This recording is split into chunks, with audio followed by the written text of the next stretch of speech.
Maybe if I lift this arm up more, it'll offset my pastiness, right? It's just the void we're on, you know. It's the contrast with the black background. Yeah, that too probably doesn't help.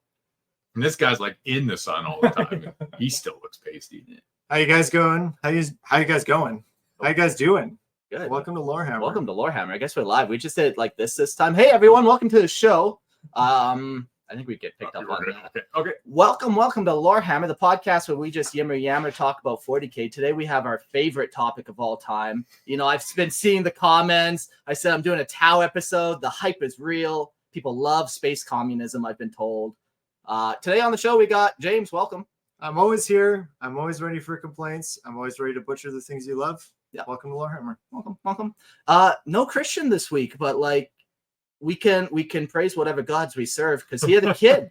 So he's up to 4 kids now. So Dad Hammer is going strong. Yeah. He's putting in the work, putting in the foundation, if you know what I mean.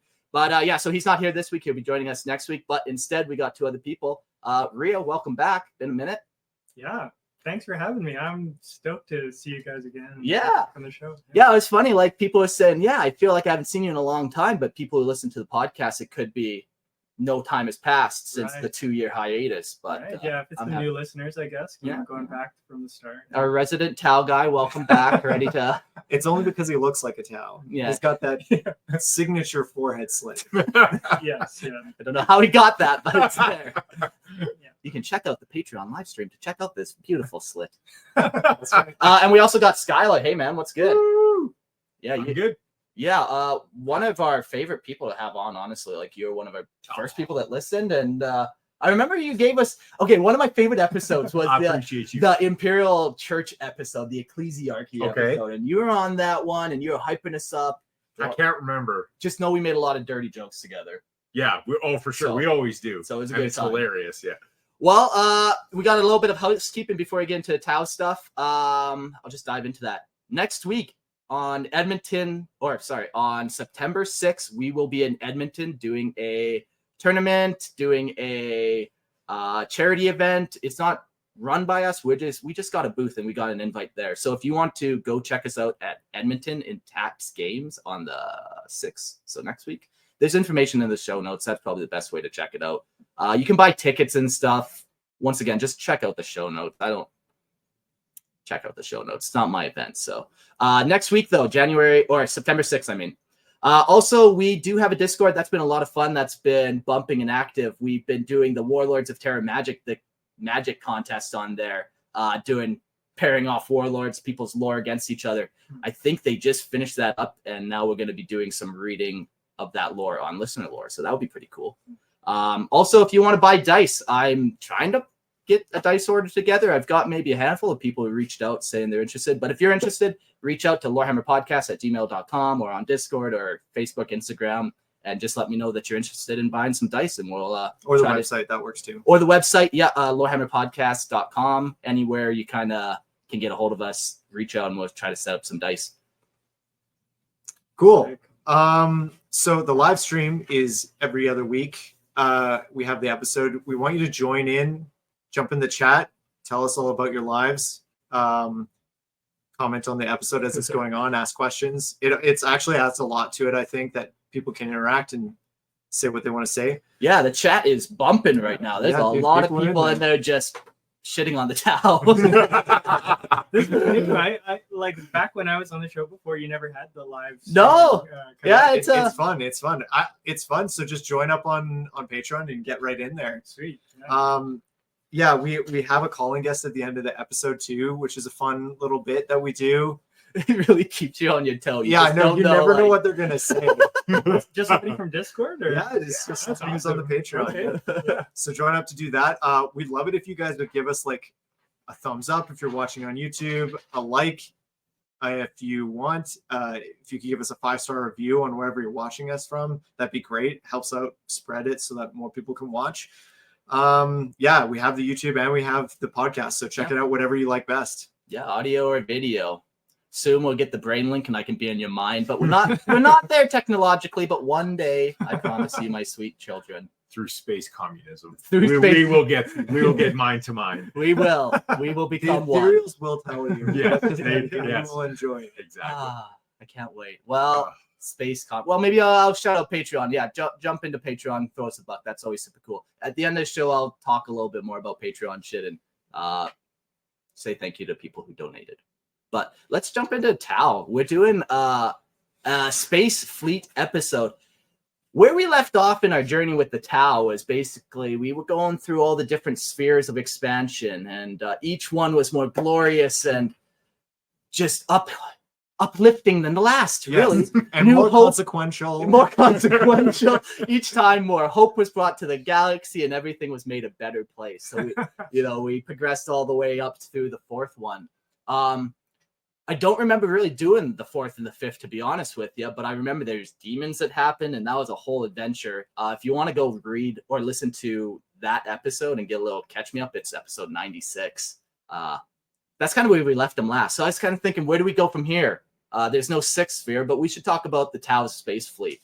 They got a bunch of different types of ships or orbitals. They have Xenos auxiliaries. There's a bunch of different stuff going on with them. Even the way they travel the galaxy is different than other people. So we're going to dive into all that kind of stuff.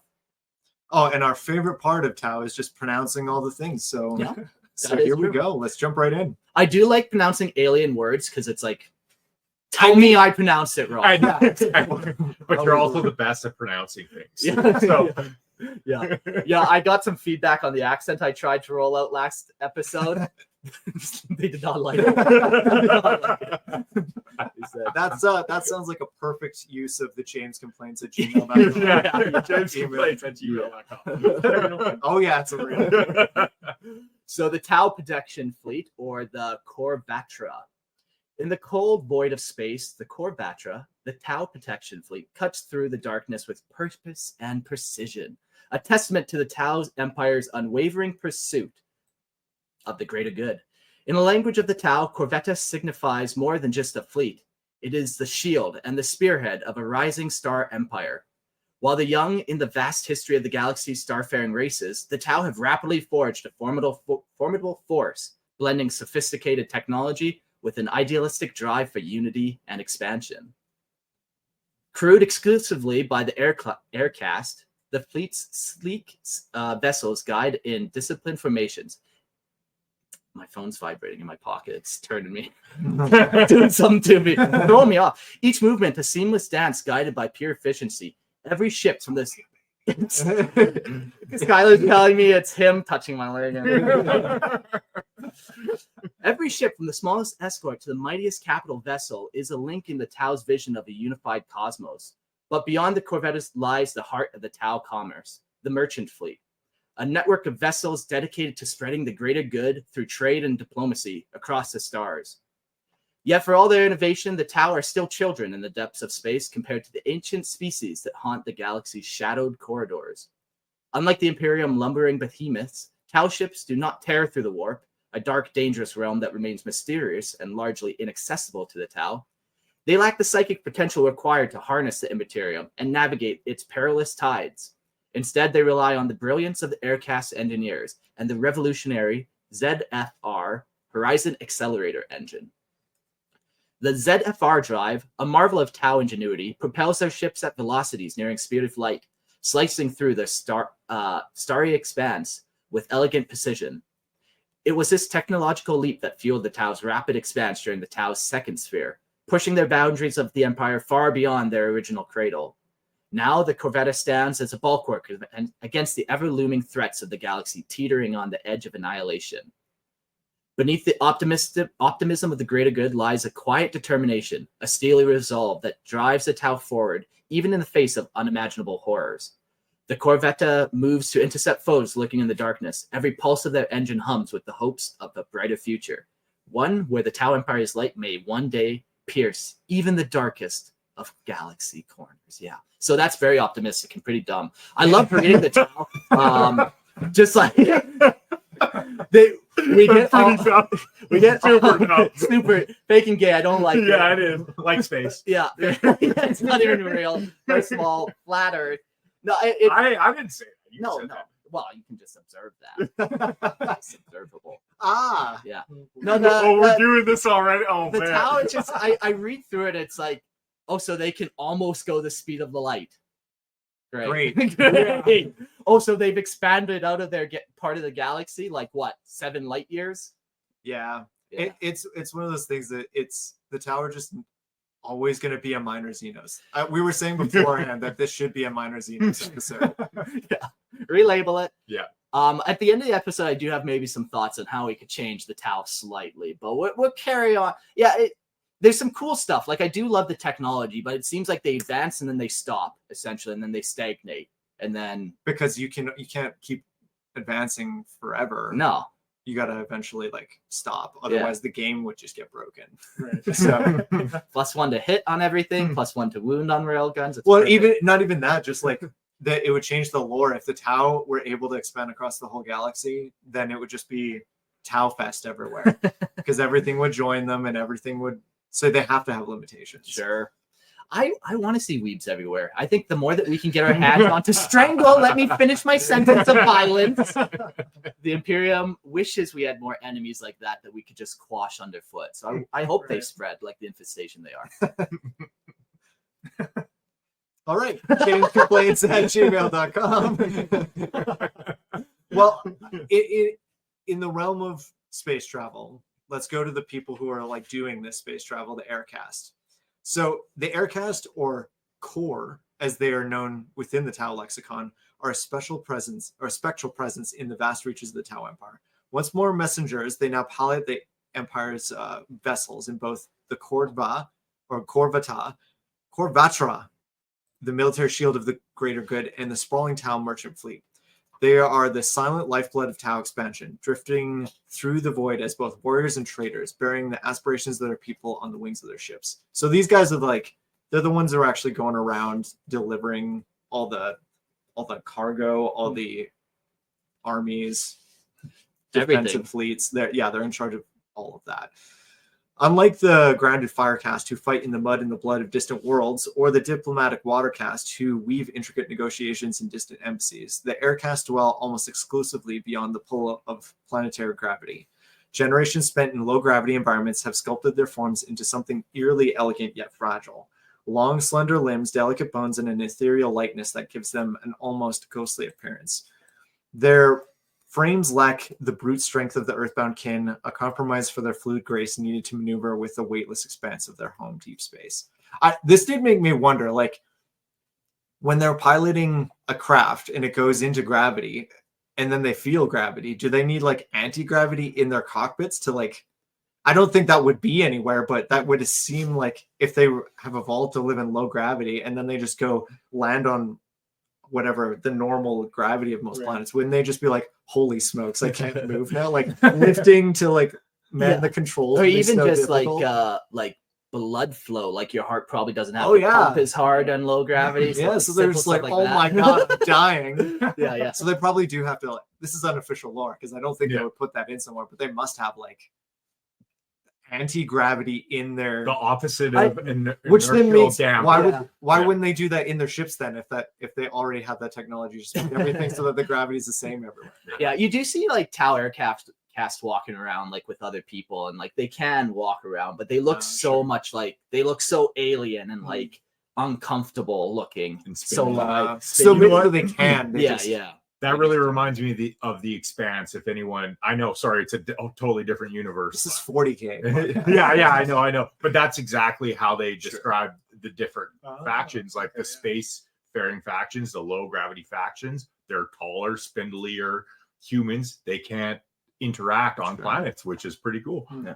So Even that's like a good, the- really good point, actually. Like the leagues Quit of Gotan. putting holes in the lore. You're just putting holes in. No, I'm trying to holes. understand. Okay, I'm a student. I'm a student. The Aircast appearances a distant echo of a darker time in Tau history when they glided on membranous wings during the chaotic Mont-O era.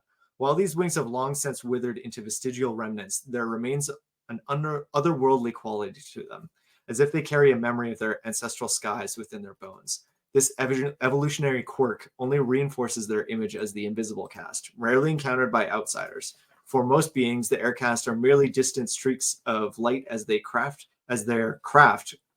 dance across the heavens, or disembodied voices transmitting from far-off vessels.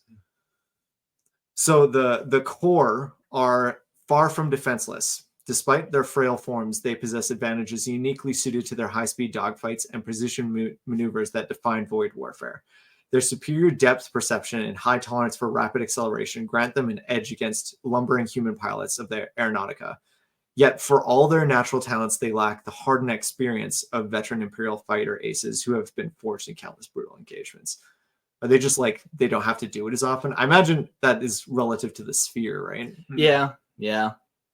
They would also have like a lot of like tech too, like drone tech to really help them out in warfare. So like, Sure. They have a lot of drone fighters essentially, just Sure. like they have drones. So even that, they don't have to necessarily always be battling. And Right. yeah, just imagine you're fighting one aircraft pilot, but that guy has a fleet of drones with him. Like, Sure. warfare nowadays is crazy with drones. So like, just imagine how wild it'd get The science fiction universe. in a science fiction universe with drones. Like, Dude, I think that there should, this is a slight deviation, but that's what we do. I think that in a few years, people will have personal drone swarms. yeah, Imagine like possible, you'll walk yeah. around and they'll just like swarm around you, and like they could like, if someone were to attack someone, they'd like form like in A front shield? of that. Yeah. Dude, Cool. that'll come. Yeah, oh, absolutely. Or like, what if you were trying to hide from the paparazzi? Like they're a Tau And they just celebrity. like block it all. Yeah, they just, all the drones form a wall. Have you guys seen that Russian oligarchs like super mega yacht where you can't take pictures of it and stuff? Like, No. yeah, like the Yeah, side 'cause camera, it like screws up the light. Yeah, capture, you Oh, can't what? see so it. you can't take pictures because the technology will like blind the camera or whatever, however And they that's- do it. And that's speaking of deviation. That's civilian technology now. Yeah, man. Sure, it's billionaire. So what did the Tau but- got going? What Yeah, did that? exactly. To be fair, they do have stealth suits, so Yeah. they do have There the you go. ability to just cloak things. Yeah. Right. So Interesting. All right. So the battle plans of the Tau Empire are masterworks of holistic design, intricate tapestries of precision and foresight that stretch across entire battlefields. At the heart of these strategies lies a fundamental principle: the establishment of total air superiority. This vital task falls to the daring and devoted pilots of the air caste who take to the skies with disciplined grace and unwavering dedication to the greater good. When the fire caste marches to war, it does so beneath a shield of air caste fighters and bombers. These aerial squadrons are not mere support units, but integral components of the Tau's combat doctrine. Each engagement is a symphony of coordination orchestrated by centralized coalition command elements. From the heavens above, air caste craft weave seamlessly with ground forces, ensuring that fire caste cadres can advance without fear of enemy strikes.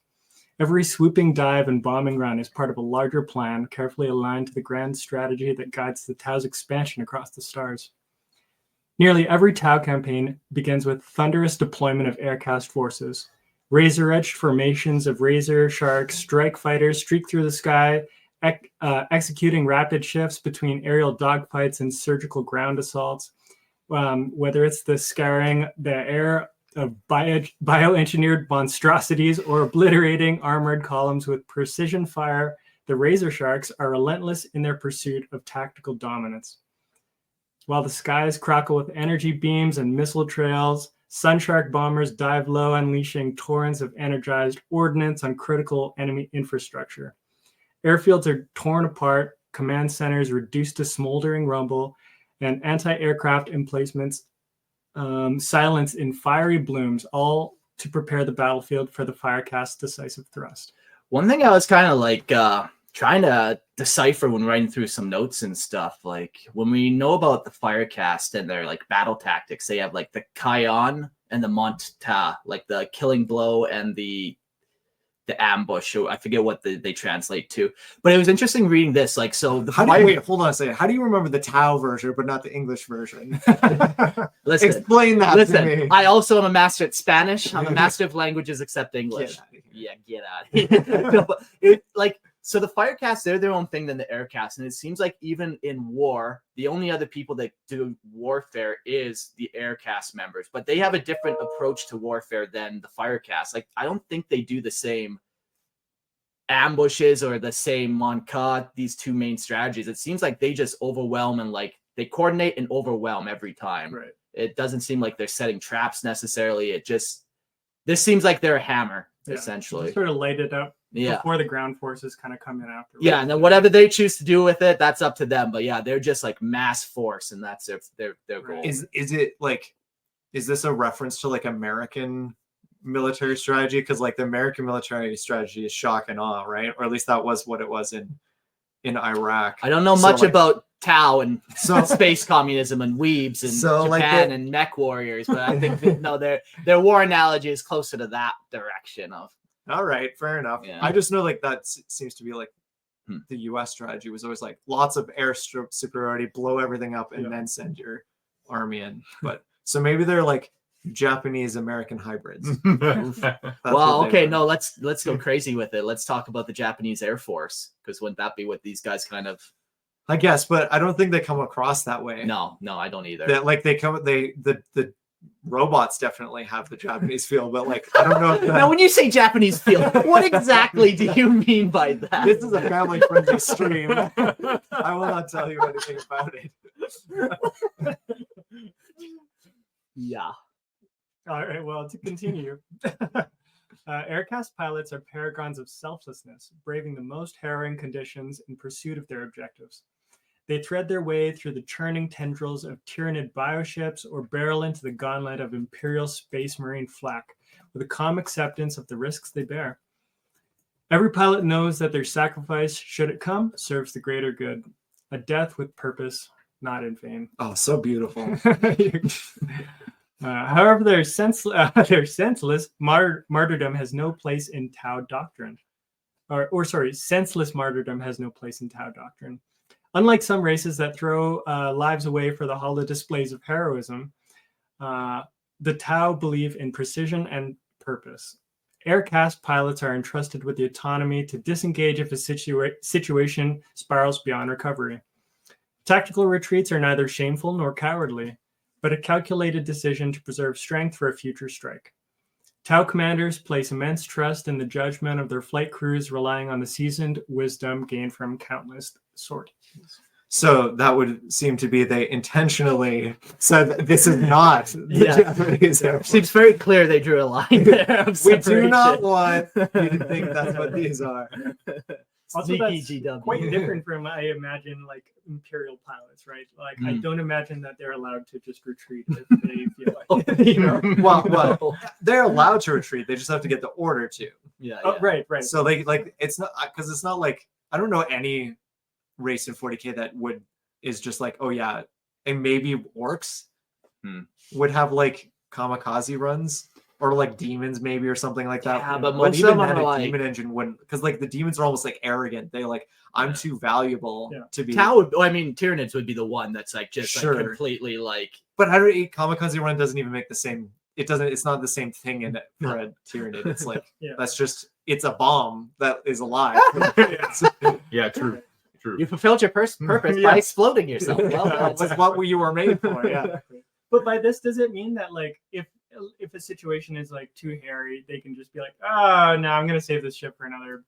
I think so, man. Like, I think they're not like trying to sacrifice themselves. Really, they have drones and stuff that can do all that kind of stuff, and like they're soft, is what you're saying. They're soft, yeah. And here's the other thing that I think about the Aircast too. Just we're kind of talking about they're not Firecast, right? They're not the warrior cast of this race, so.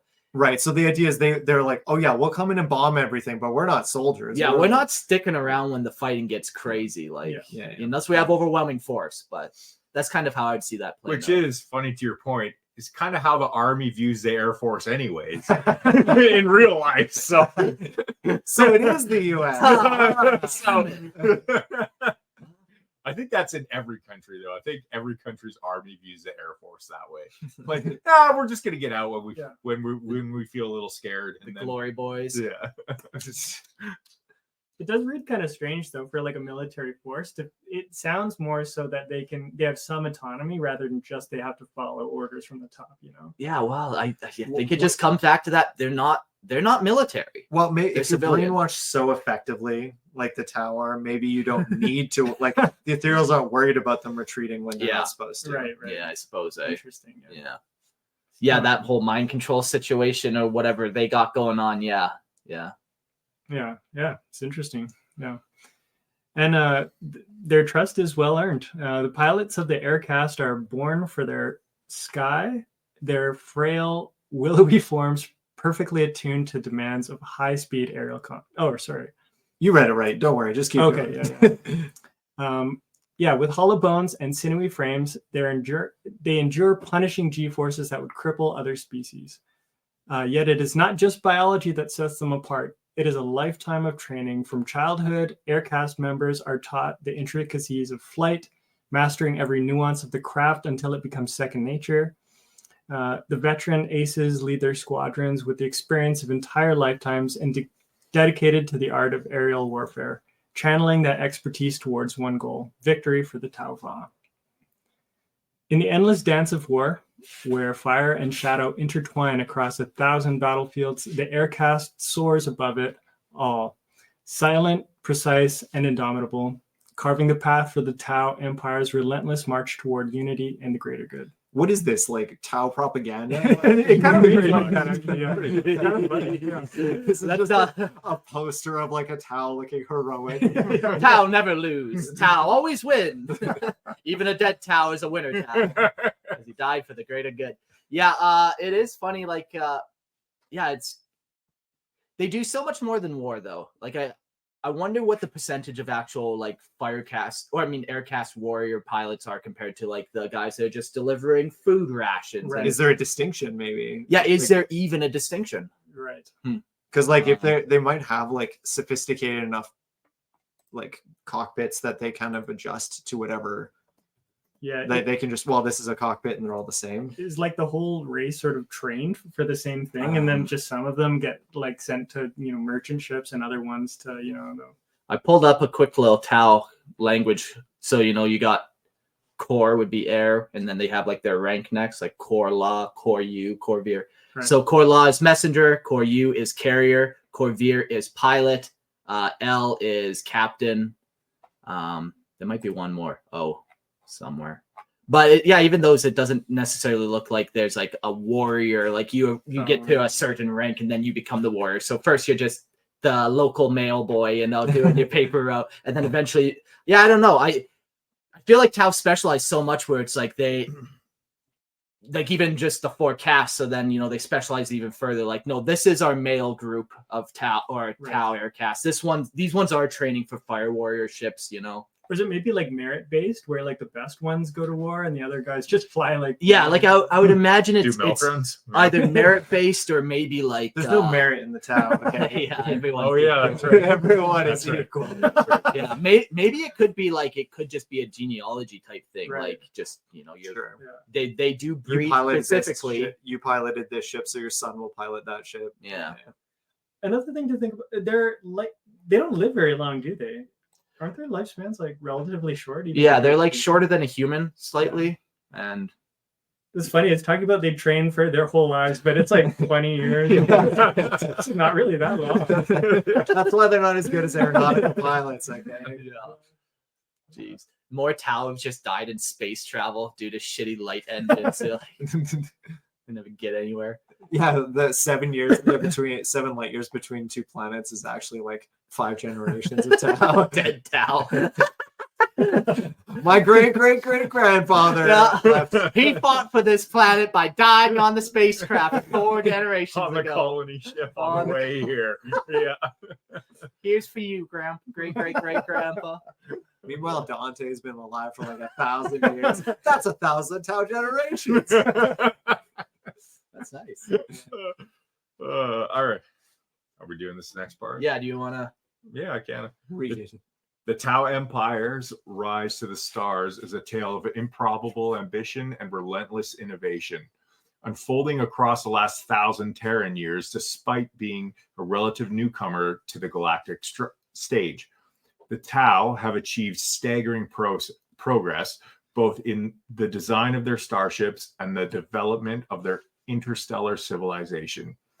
Through a fusion of high technology and unwavering commitment to the greater good, they have crafted vessels that stand alongside the fearsome warships of the Imperium, an accomplishment driven by the strategic vision of the ethereal caste, who see the Korvattra, the Tau protection fleet, as the linchpin of their destiny. I don't believe that for a second. Yeah.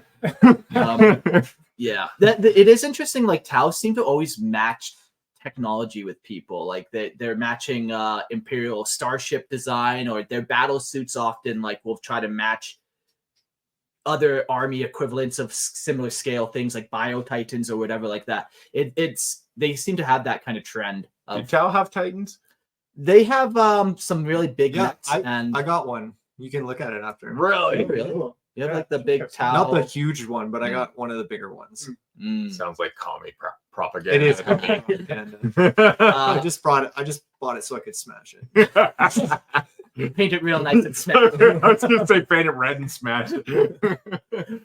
Tau, somebody asked Chad, he asked if Tau don't have access to stasis tech. They do. We're just do trolling. they? We're just trolling. Yeah, they talk about putting the Farsight and Shadow Sun and Pure Tide and all those great commanders. They talk about putting them in stasis and then bring them out when they're needed. I think the thing with Tau is communism doesn't look favorably on the people. They don't necessarily care if you die in transport, man. You've done that was your duty to the greater good, was to die in that transport and to kind of carry it on that way. I don't think they necessarily care about the common person and putting them in they don't care. They care about the common person, but not as an individual. Yeah. You're just part of the cog. Yeah, they want that ship to get there, and they don't really care about the people on the ship. But in a sense, they do. Just good times. I'll ask James if he has candy. Looks like he's been trying to trick the guys into small. This room gets smaller and smaller. Yeah. How does that happen? There's a void of blackness just behind us that hands kind of emerge every now and again and rustle my hair. Yeah, it's fucked. I think that's just Christian somewhere. Yeah, he left his baby so he could fondle you. All right. Without the Korvattra, the Tau dream of expansion would be vulnerable to the capricious forces of a hostile universe. Cosmic events like supernovae, I like how you wrote that. That's beautiful. And meteor storms could obliterate entire worlds without warning. But since their unification under the ethereal caste, the Tau have surged forward technologically, transforming their once fractured society into a force capable of reaching beyond their homeworld. By the 39th millennium, the Tau had fully developed their home system, encircling their planets with orbital factories and research stations, eager to push the boundaries of known space. Yet as they ventured towards the stars, they confronted a daunting challenge: the vast distances between star systems, an obstacle that demanded a breakthrough in propulsion technology. And that breakthrough in propulsion technology was the ZRF drive. I don't know what it was. The story of the Tau's expansion is divided into 3 distinct phases, each known as a sphere of expansion. These periods of rapid colonization are marked by meticulous preparation as resources are amassed over decades before fleets of exploration ships are dispatched in waves where needed. Military force follows, securing new territories and integrating them into the empire. Once a new colony stabilizes, it becomes a launch pad for the next wave of expansion, propelling the Tau further into the galaxy. Before we say anything, it sounds like every space RTS you've ever played, ever. Just name one. Stellaris. Yeah, Stellaris. Yeah, They're basically Stellaris. I don't like that much. It's not that good. And they're also commie. A lot of commie things you can do. God dang it. Okay. Okay. By the end of the first sphere of expansion, the Tau Empire had established itself as a growing stellar power with 8 fully settled star systems. 8? It's incredible. Holy man! Just imagine the sheer 8 power and light they can colonies. draw Whole from. 8. Wow. Or That's, sets. that's why you love the Tau. I mean, that's incredible. 1,000 years. Oh my god. Forming the foundation of their realm. Each sept, named after its central sept world, encompass a network of planets, moons, orbital cities, and outposts connected by vast webs or weaves, communication relays, and sensor arrays.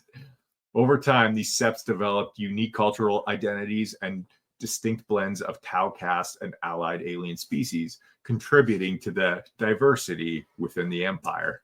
Diversity is the Tau's strength. So. We're gonna get so much hate on this. I know. People are gonna be like, first of all, they're not communists. They work on Plato's Republic, but they're gonna give me all these different fucking things. It's gonna be so. Do you think is that an argument? Oh, Work on Plato's Well, I don't Republic? know. I'm just, I got some fucking. I was like, wow, is that an argument? Well, I'd like to see that hashed out. Yeah. I'd love to. James complaints at gmail.com. We will be receiving. We know they are not fully communists. They're just dickheads. The thing is about Tau is that you have to kind of just they're just the most unique race in the setting. So like I love the huge battlesuits too. That's why I have some of them. We all love the like aspects of the Tau. It's just that they're the hardest to wedge in lore wise, and so you kind of have to look at them from a certain angle. Like they can't go anywhere. They can't. Hey, give them 1,000 years. They'll go one star system. Since we're talking about them as the Navy, like that's one of the things. Their ships are really good, and they are able to like mess up basically every fleet that comes into their area. Like if the Tyranids come, if the Orcs come, if the Imperium comes, they're messing them up with their stuff because it's technologically superior in a weird way that like even the Necron don't seem to mess up the Imperium fleets as well as the Tau do. Mm-hmm. So like.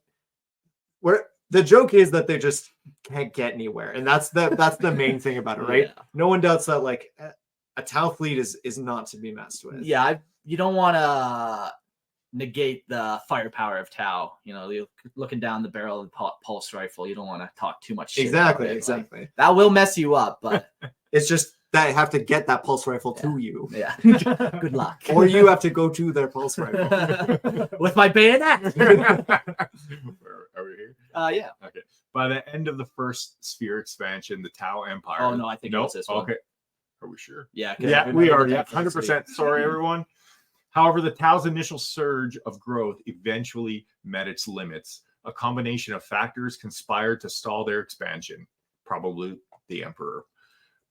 The population boom that fueled the Tau's early colonization efforts has stretched their resources thin. The fire caste, in particular, was under immense strain. As the brutal conflicts to secure the new worlds drained their ranks, even as the Tau borders expanded, these wars raged on, consuming lives and resources at an unsustainable rate. Another critical obstacle was the sheer distance between star systems. The dense star clusters near Tau have been swiftly colonized, but as the Empire reached out into the sparse regions beyond, the gulfs between systems grew vast. The only sublight drives at their disposal, traversing these distances, would take lifetimes. I read that weird. Sorry about that. Making further expansion almost impossible with their existing technology. Yeah, which is basically what we were saying. It's just that the difficulty of their drives to get anywhere makes it challenging for them to expand, at least in this especially in this early period. Especially since they don't live that long, you know? Yeah.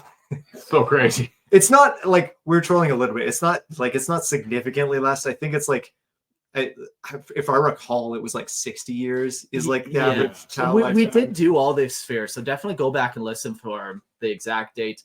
It is kind of cool to picture the planet though when they do finally get there and they start like, I wonder what the term for like technology forming a world would be, where it's not terraforming, but it's like now you're building crazy elegant cities and orbital stations, and in the course of a year or two, this whole planet's now become technology enhanced or whatever you'd want to call it, technology formed.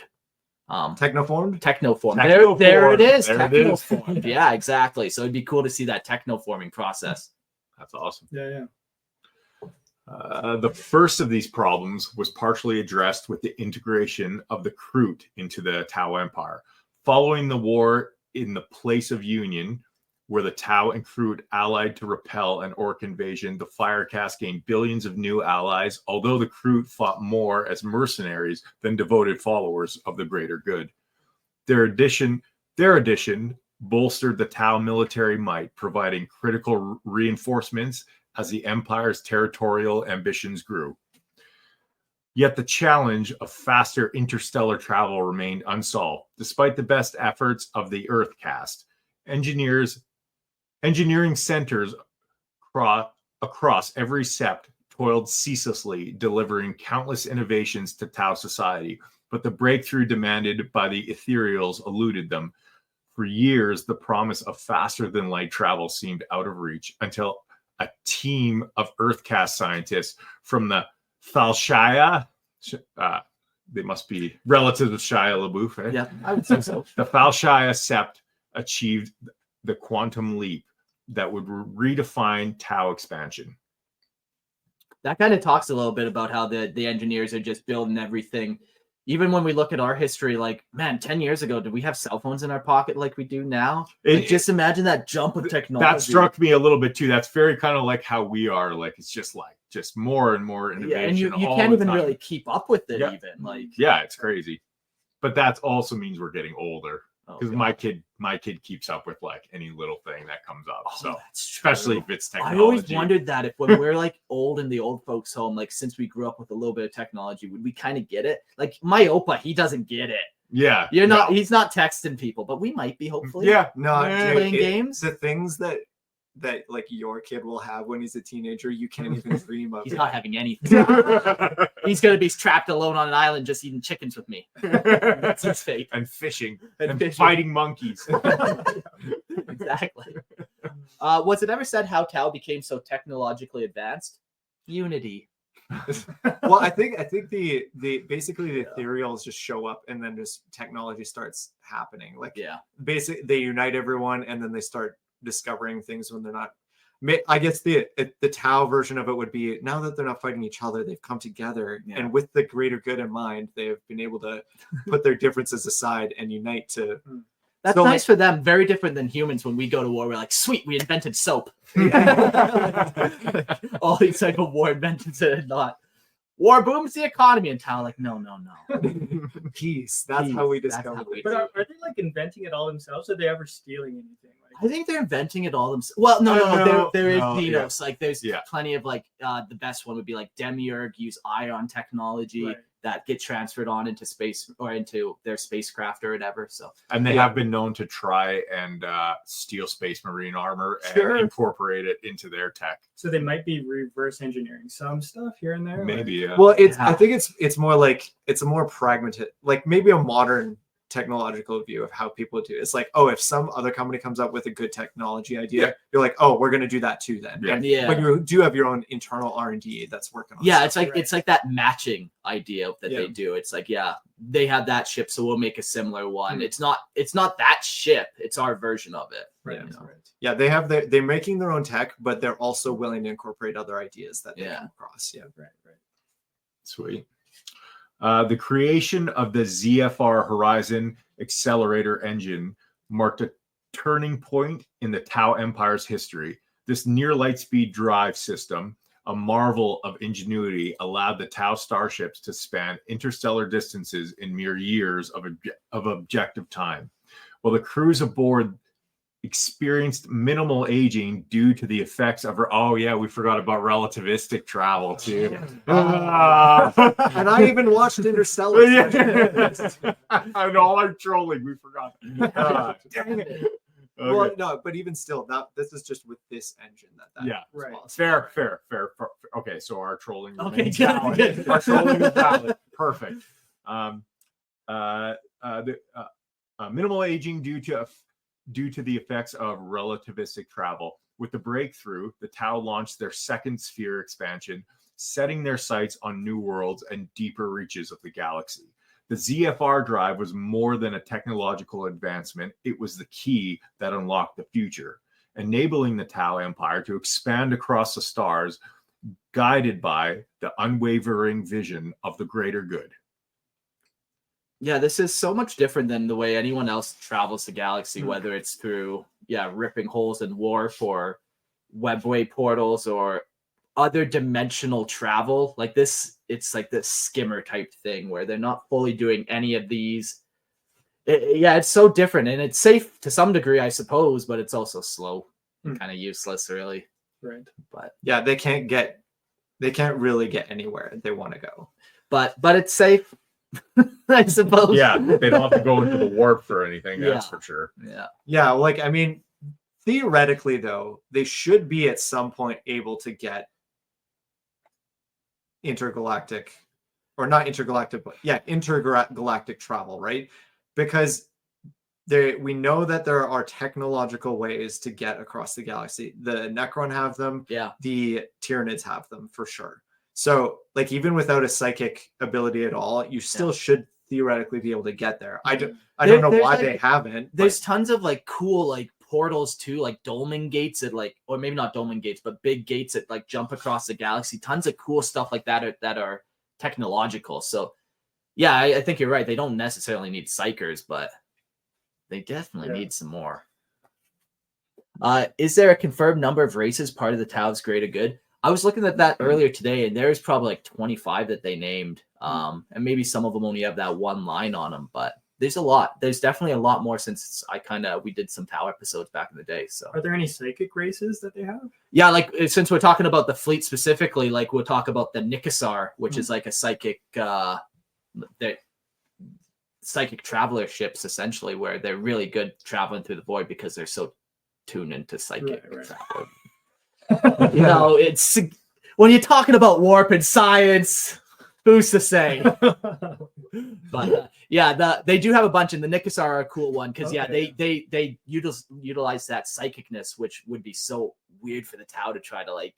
Okay, so what are you guys up to on your ships? Like, so then it does. They don't really have an excuse why the Tau can't go anywhere then, because they have access to psychers. Yeah, maybe I guess they don't have necessarily like astropaths, but like even theoretically they have humans, so they could build that. I just think that they don't for lore reasons. Like to make them lore what they are, they force them to just not. Yeah, exactly. Well, like even like the Kroot, man, they have warp capable ship. They can jump across the galaxy. The Kroot, and they don't even know how to make pants. They have warp drive. So I want to be a Kroot. That's amazing. Yeah. No pants, warp all day. Yeah, so you're right. Like they wrote them into this weird corner where we could name a bunch of races that have warp drives, and why they don't make some type of weird crossover tech. I don't know. I think it has to do with like it's just that like unknown and fear, and like they don't know what the warp is. They can't relate to it. They don't understand it. They can't comprehend it on any level. It could be a reasonable, like if we were to give the benefit of the doubt and actually give a good answer to that question.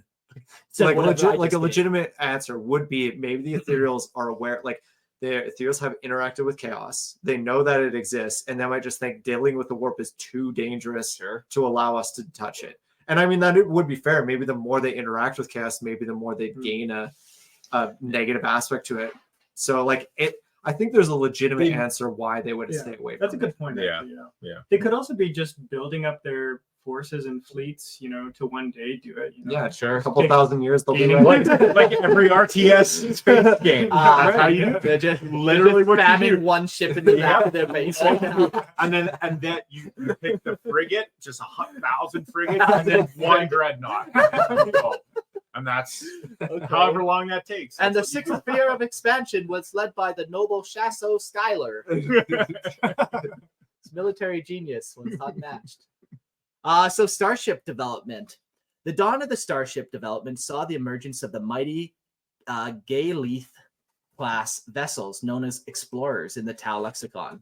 These colossal craft were the cornerstone of the fledgling Korvattra, the first generation of Tau warships, and they played a critical role in the early expansion of the Empire. These Leviathans spearheaded the Tau's first campaigns against the Orcs and the Nikasar, two starkly different opponents that would shape the destiny of the Tau's rise amongst the stars. The Nikasar, though intelligent, were technologically inferior to the Tau and quickly overwhelmed. Their swift defeat led to their integration into the Tau Empire as one of the first Xenos species to join the Tau greater good, marking an early victory for the expanding Tau dominion. But the Orcs were a different matter entirely. Their warships were crude, yet devastatingly effective, boosting superior speed, heavier shielding, and overwhelming firepower compared to the ponderous Gaelith class starship.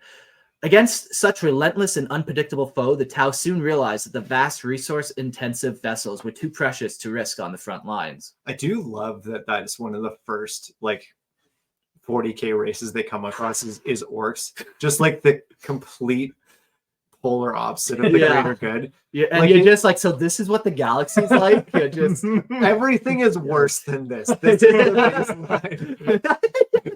These guys are actually known for the comic relief of the galaxy. Yeah. It's like, yeah, these are the good guys in relation to just being hilarious. But now you have to go through and face everything that's worse. I think that's an excellent that they were the first ones.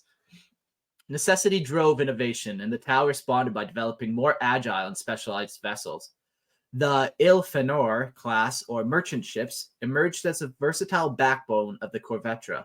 Smaller and more maneuverable than the Gaelith, these ships were crucial in countering the nimble Orc escorts that plagued the fleets. Alongside them, the Tau introduced the Class I class, or Case I class. What are these words? They're just letters and numbers and whatever.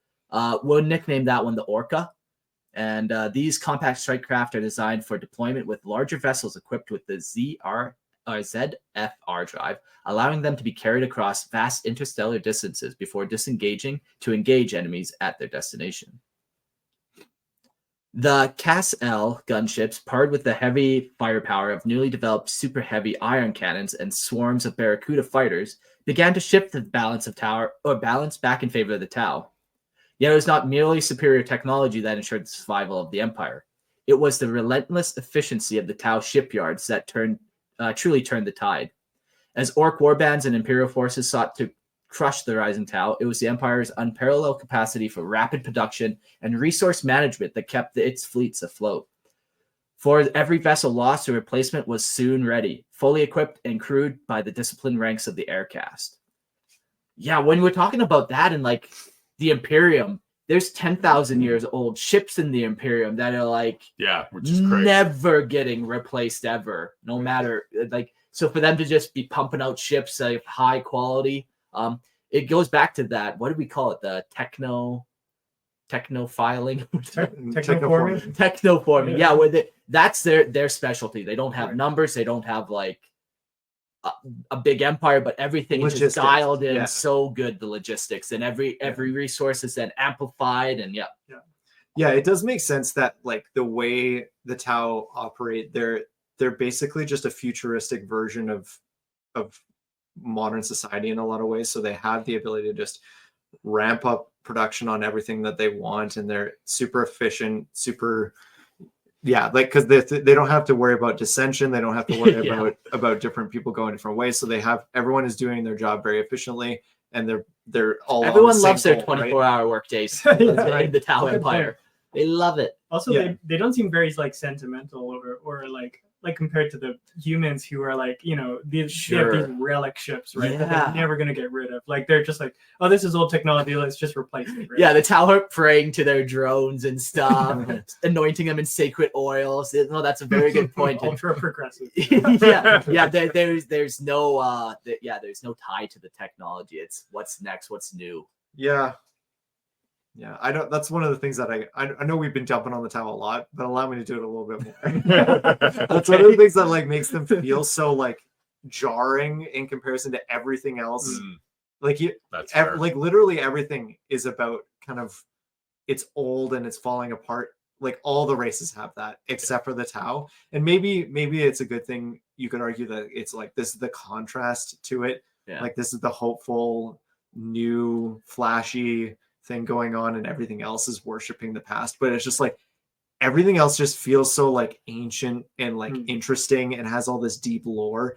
Whereas when it comes to the Tau, they're just like, yeah, we've just built a new ship and now that old one's obsolete. So we don't use it. Yeah. It's like I recycled it already. Yeah, We spent a lot of time iPhone learning 3. its I don't name, need that but- anymore.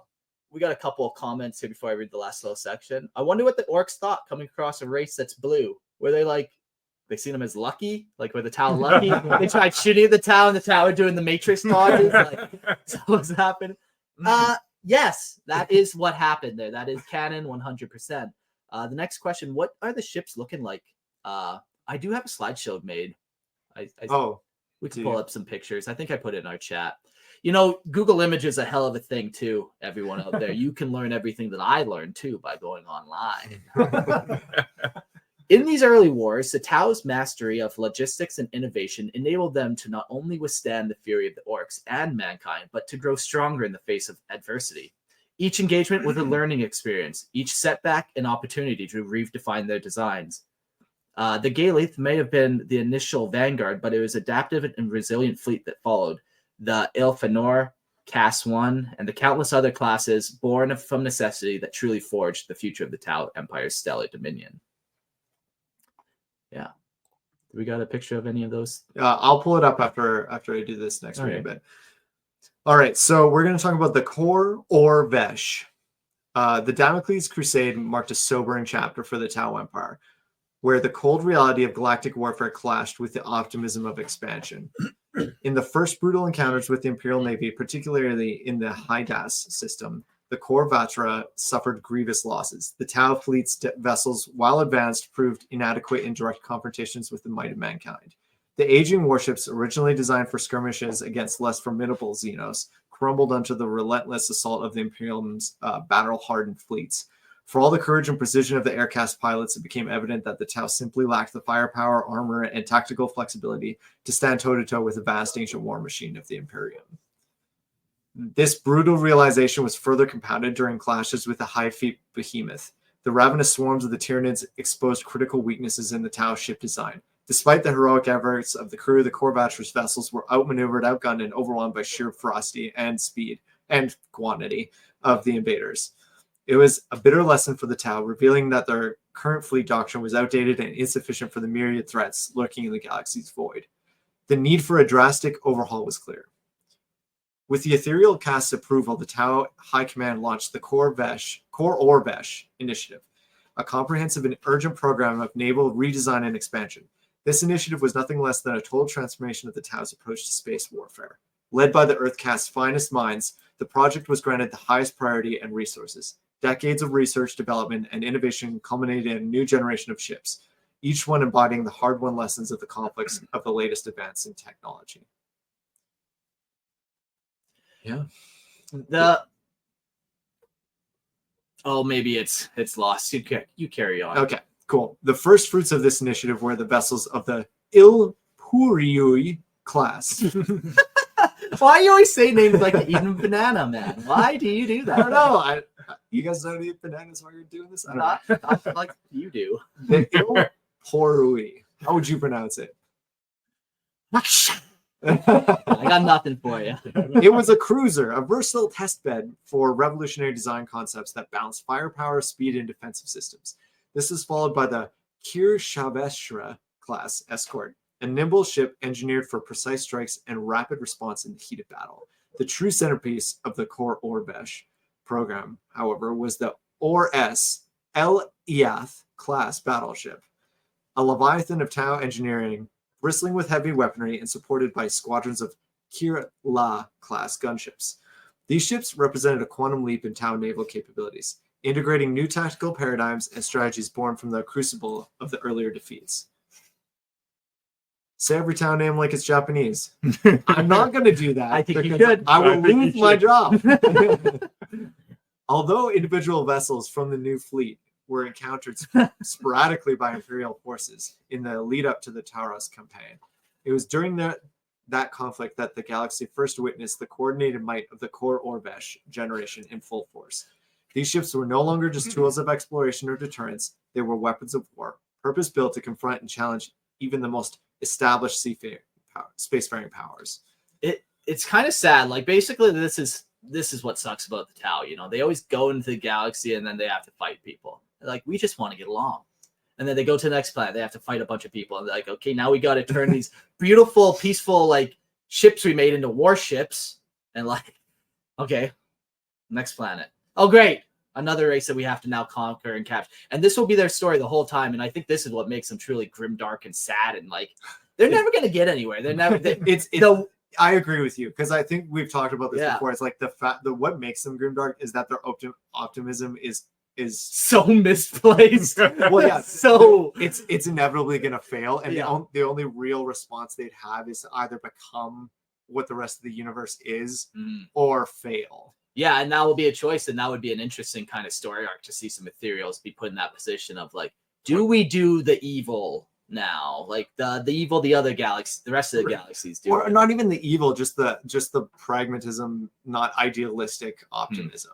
Yeah. Because like even just like if they found that, oh wow, these races that we all like have allied with, we can't trust them to really look out for the Tau interest. They might separate, like stuff like that. I think would be interesting to make the Tau kind of wrestle with the fact that they have this greater good, but like, is it going to work? Yeah, Because it seems their like it's just idea, if they just have enough time, the way they've kind of been written, eventually they'll win, and because they'll just keep getting better tech, keep expanding, keep beating stuff, keep getting better ways absorb of this traveling empire, around. absorb that one. In the aftermath of the Kor'vattra initiative success, the older vessels of the Korvattra were reassigned to bolster the Tau merchant fleet. Heavily armed and still valuable, these veterans of earlier campaigns found new purpose in safeguarding trade routes and securing the Empire's economic lifelines. The transformation was complete. The Tau's ambition among the stars now rested on a navy capable of not just survival, but dominance. A fleet reborn from the lessons of defeat, ready to carry the greater good into the darkest reaches of the galaxy. Yeah. They make their appearance and they think everything's going to be good, and it's not. So then they make crazy warships. Yeah. Speaking of their warships, we'll talk now about their main naval weapons and systems. So starting with turrets. In the realm of starship defense, Tau turrets stand as a paragon of sophistication and lethality. These advanced systems weave together a diverse arsenal of weaponry with overlapping fields of fire, ensuring a comprehensive shield against any threat. One of my favorite ships is the Tau Manta, and that thing is like a orbital drop ship.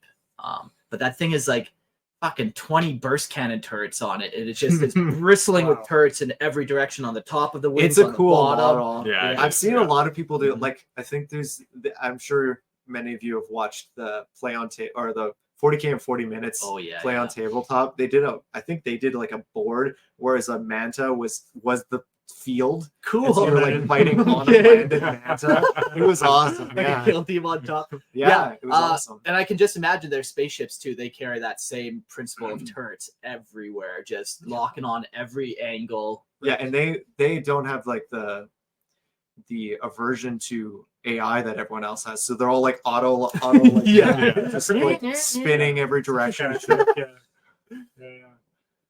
Next, we got the ion cannons. And the ion cannons of the Tau are instruments of sheer devastation. Upon impact, these weapons unleash a torrent of energy, vaporizing their target with unrelenting force. Their efficacy renders conventional armor impotent, functioning with the same fearsome precision as the Imperial Navy's lances. In every respect, they embody the pinnacle of destructive capability. And then we got railgun batteries. So railguns, when mounted on Tau warships, harness immense amounts of energy despite the efficiency of Tau's superconductors. These colossal weapons fire in a meticulous sequence, channeling power to one barrel at a time to ensure each is reloaded before being recharged. They serve as the backbone of Tau firepower, delivering devastating volleys as standard weapon batteries. Yeah, I think they would probably be one of like the craziest weapons in space combat, where you're like 100 kilometers away from your enemy, and it's like, how do you shoot them and predict where they're going to be when they can?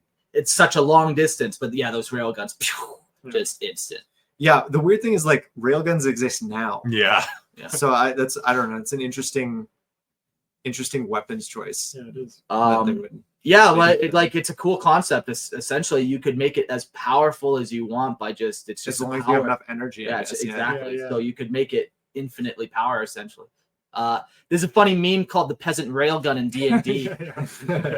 You hire a bunch of peasants and then you get them to hand off a stick, and apparently it generates momentum. Well, the way it works is that Good. Somebody did the math of like a turn is a certain amount of seconds, and then they calculated these are all free actions, so they can be done instantaneously, all in the same turn. So you pass the stick, but the distance it would travel in the amount of time makes it that it would be effectively the speed of a railgun. That was That's it. But like the railguns are super cool because essentially you could just amp infinite power into them and just it's cool that like they did use the Tau feels so much more grounded than everything else for that, like, and that is one aspect that I think people do like to lean into, is the idea that like this feels like real, like railguns are a real thing. I can't understand Demon Warp helmet magic. Exactly. Exactly. They also have a diverse array too, like lots of different options. Like the next one, they got the gravitic launcher. So the gravitic launcher represents a fusion of raw power and cutting edge technology. And these are also massive railguns, basically employing mass drivers to initiate acceleration before the starship's gravitic field is pulsed, propelling missiles toward their target at breathtaking velocities.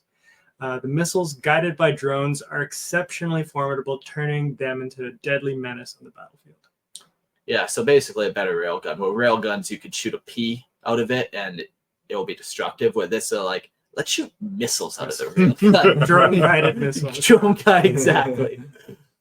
And then from there, we got the gravitic hook.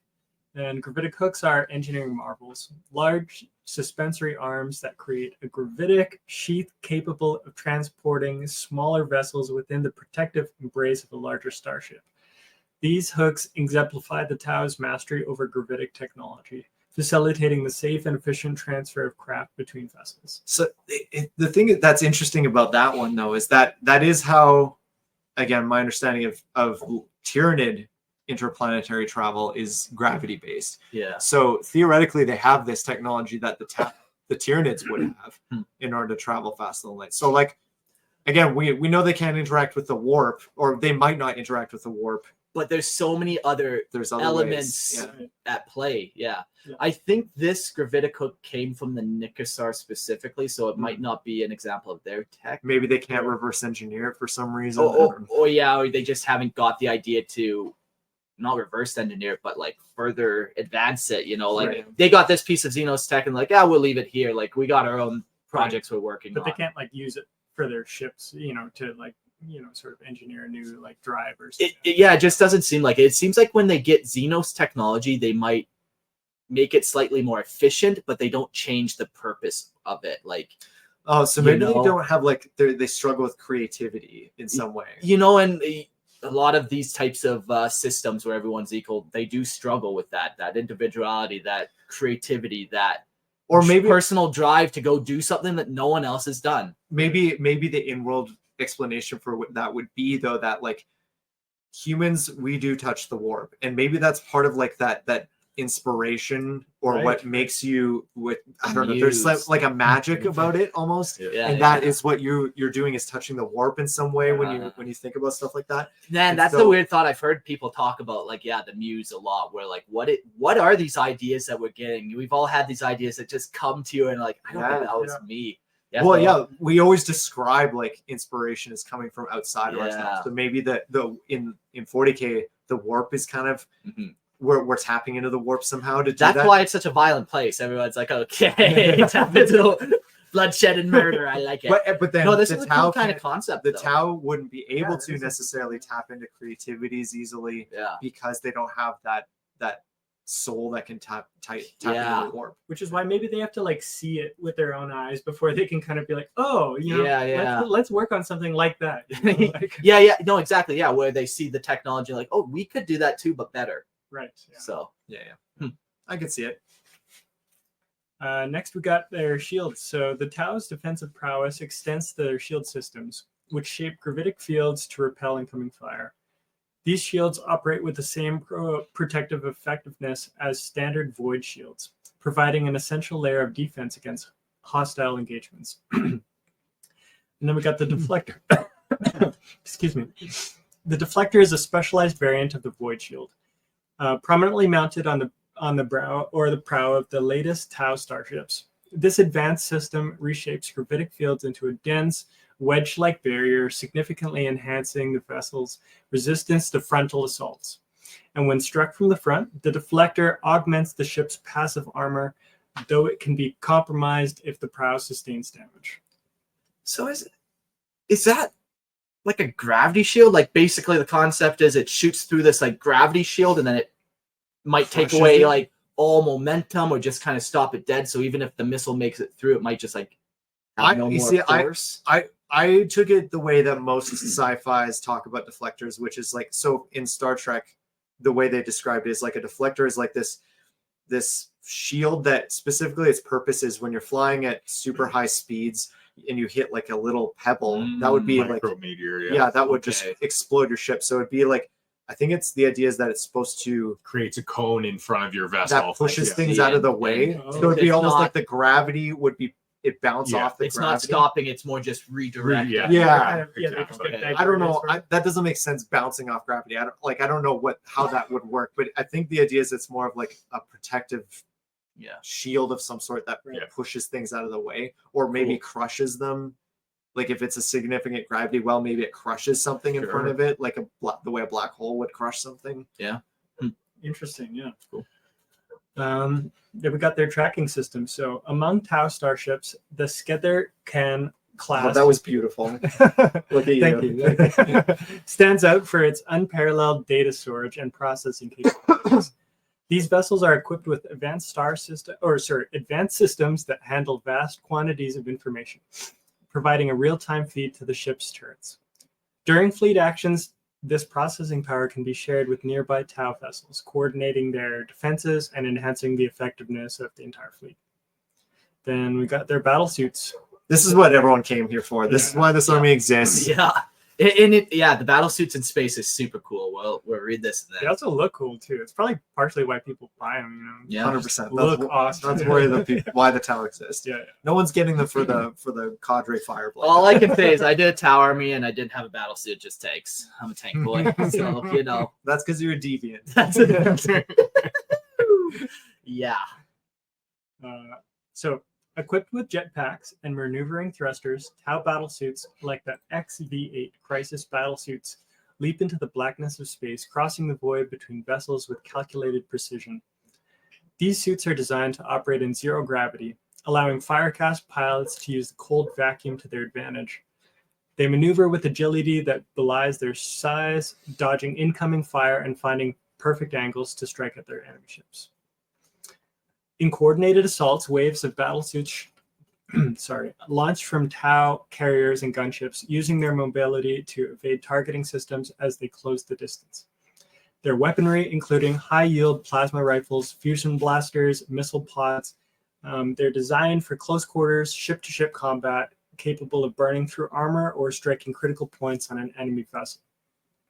Some suits are even equipped with an advanced electronic warfare system to disrupt enemy communications and target while sowing chaos in their ranks. The battlesuit's ability to jump between ships turns the battlefield into a three-dimensional chessboard where they can strike from unexpected angles and disappear into the void just as quickly. This synergy between the Tau's warships and battlesuits embodies their philosophy of rapid, overwhelming force, allowing them to outmaneuver and outgun slower, less flexible opponents in the unforgiving expanse of space.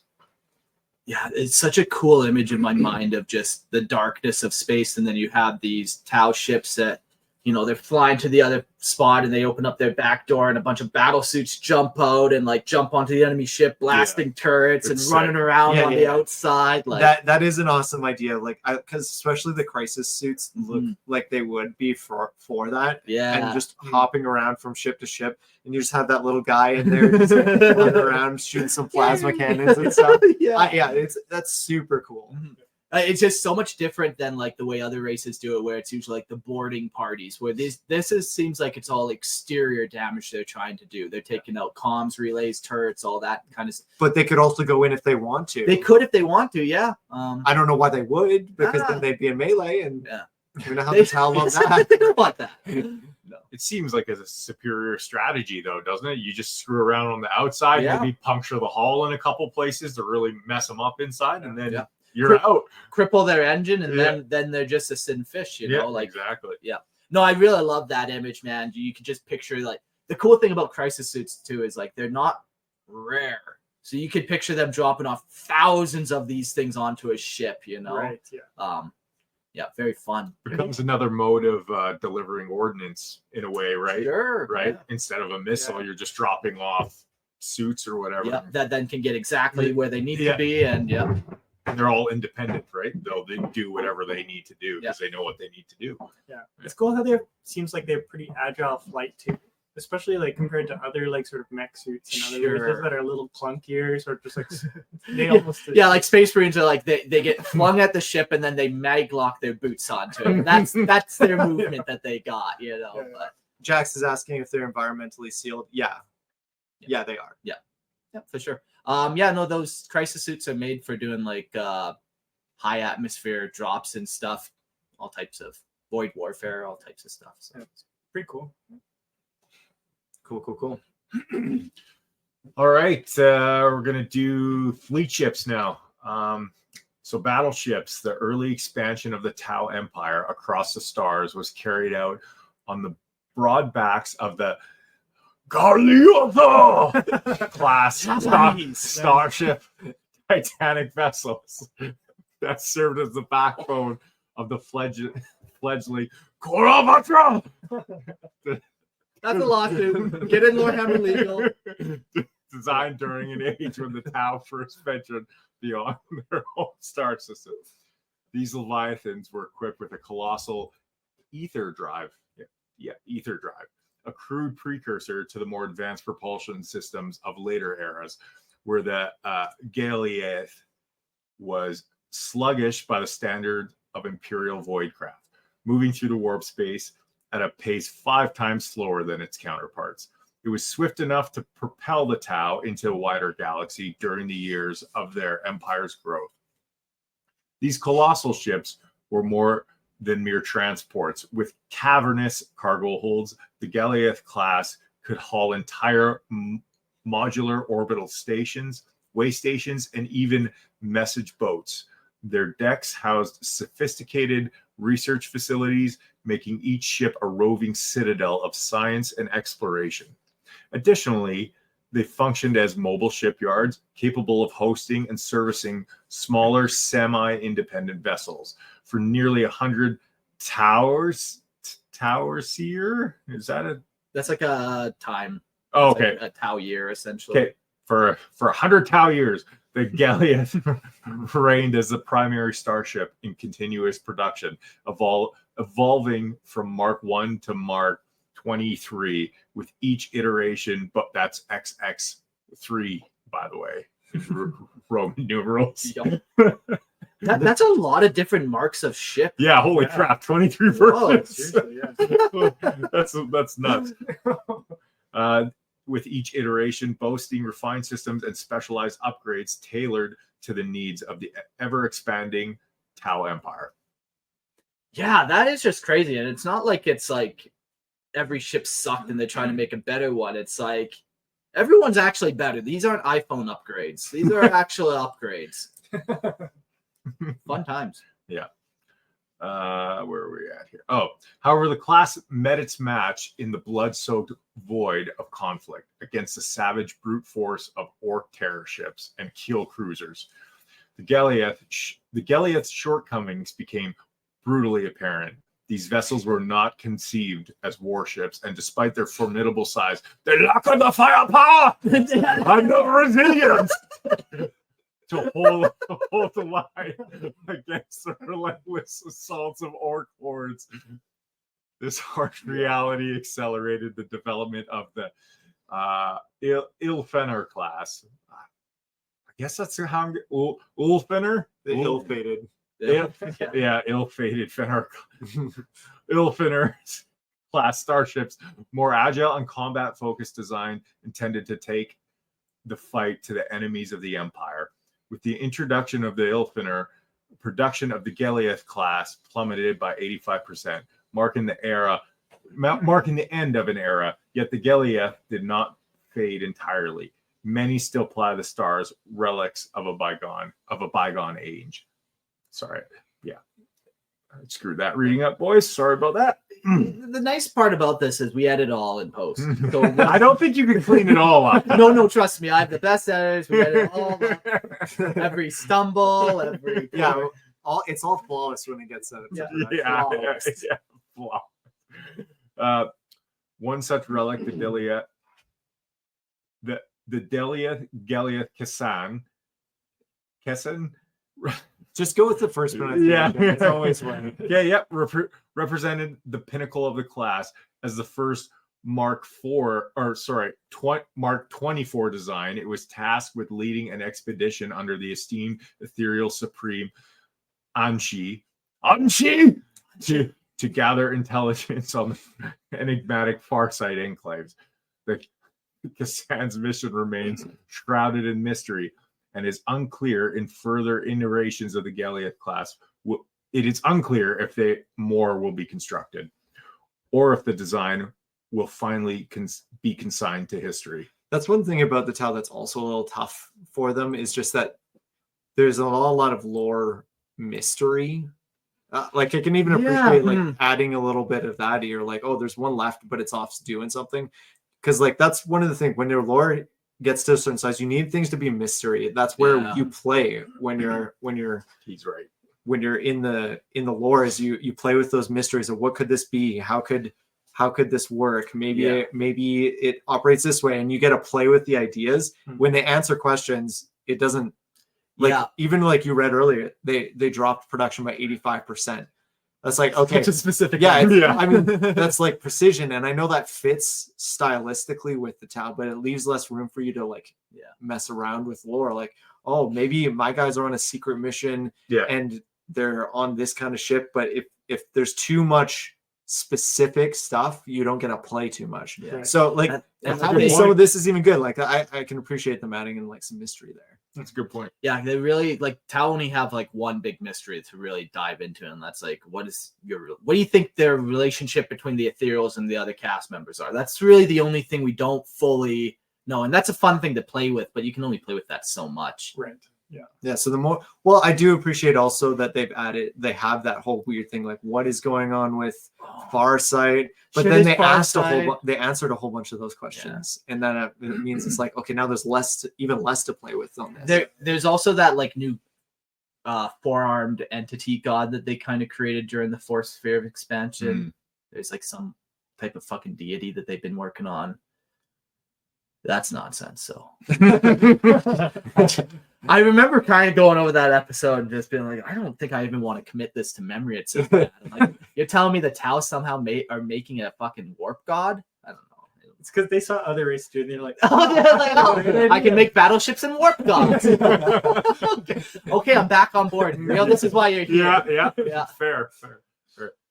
All right. In stark contrast, the Ores Elite Custodian class carrier represents the cutting edge of Tau naval power under the Korvattra initiative. Towering over its predecessors, this behemoth is a symbol of the Tau's evolved military doctrine. Though it lacks the rugged durability of the battleships fielded by other species, the Ores Elite is bristling with every weapon in the Tau's arsenal. Batteries of railguns, ion cannons, gravitic launchers, and launch bays packed with mantas and barracudas. 3 gravitic hooks allow it to carry a Kirla class escort, making it a formidable fortress capable of unleashing devastating firepower while deploying squadrons of fighters and gunships to dominate the void. Yeah, that's crazy. The carrier first trial by fire came during the infamous Teros campaign. There, the Oros Elite class carrier, Arho, served as the linchpin. No, you have to pronounce that Japanese. Aho. Oh! No, it's aho. Aho! Served as the linchpin of a daring Tau fleet strategy. The Aho acted I hate it. as a decoy, luring several Imperial vessels away from critical engagements, with 2 Lar'Shi class cruisers stuck at Imperial supply lines with surgical precision, crippling the enemy's logistics and tipping the scales in favor of the Tau.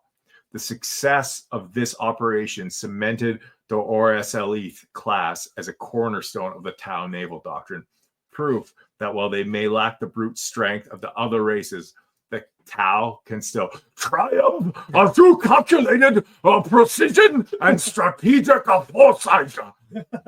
Yeah, they sure can. And we're happy for them for that. Yikes. Yeah, so definitely remember that voice for Dad Hammer episode. I think that will make a great crew member. Perfect. Yeah, lock that in there. I mean, chat loves it. So Yeah. I don't know. Let's go down a chat walk for a quick second before we jump into cruisers. So Jack says, the Tau warp god is just a mech. And I said, mecha god. Then Yeah, some mecha pervert, god. some sick pervert says big titty Tau girl, actually. And another person says, yeah, that's canon. So it's there.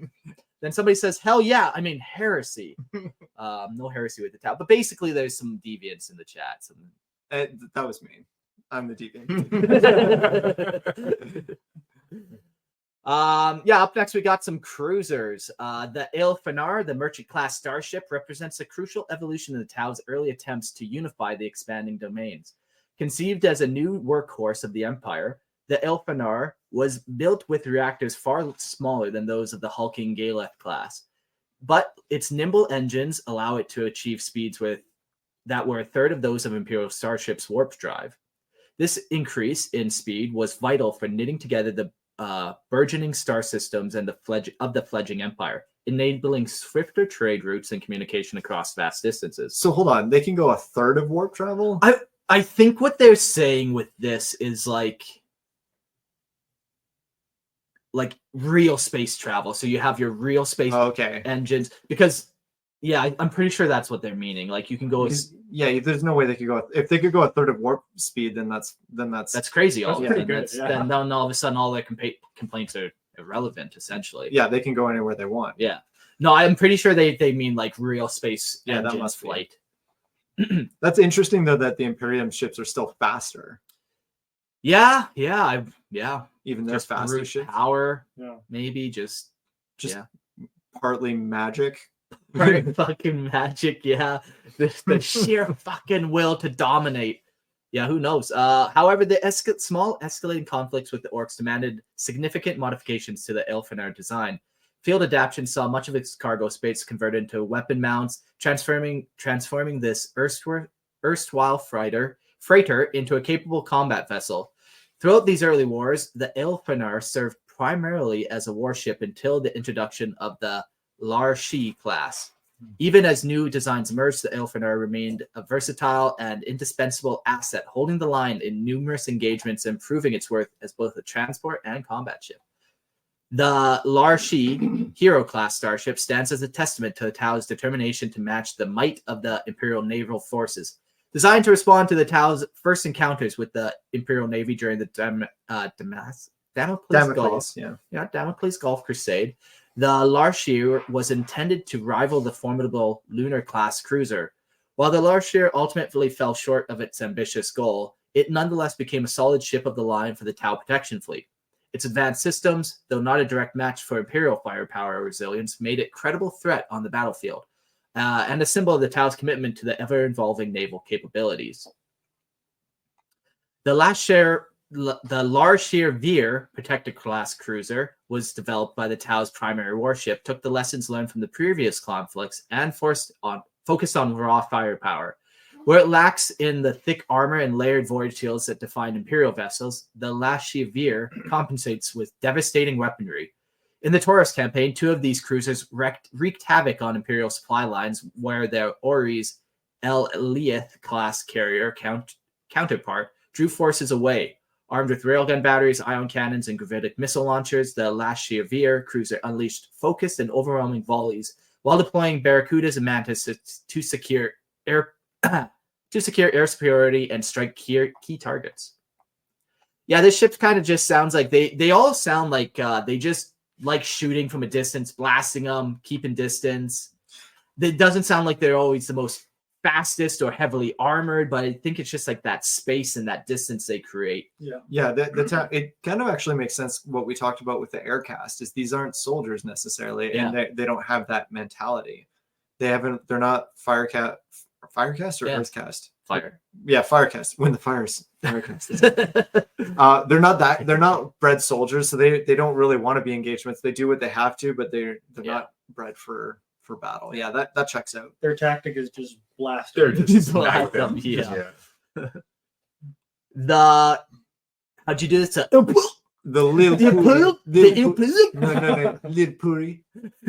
Emissary class starship serves a different purpose within the Tau fleet, embodying the Empire's ideals for diplomacy and governance. Designed primarily as a transport for high-ranking ethereals, firecast commanders, and watercast diplomats, it is not a frontline combat vessel. However, it is no easy target. The Impeli is well armed with gravitic launchers, railgun batteries, and 2 launch bays for defensive strikes. Additionally, its enhanced deflector system bolsters the effectiveness of its forward armor, allowing to survive skirmishes when diplomacy turns sour. Increasingly common throughout the Tau Empire, the Imperial starship traveled to distant worlds on diplomatic missions and merchant ventures, expending the influence of the Tau and paving the way for future expansions. Yeah, interesting. So this is a nice standard fleet. And this kind of goes back into, not all these guys are warriors and not all the aircast they're not doing the war stuff necessarily. You know how there was that Gothic Battlefield Gothic video game? Yeah. I wanted Did you play it? Yeah, I have it. Oh, It's nice. great. Okay, I have the good. second one too. The second one's Okay. even better. I was thinking about how I would build that game if I were to do it.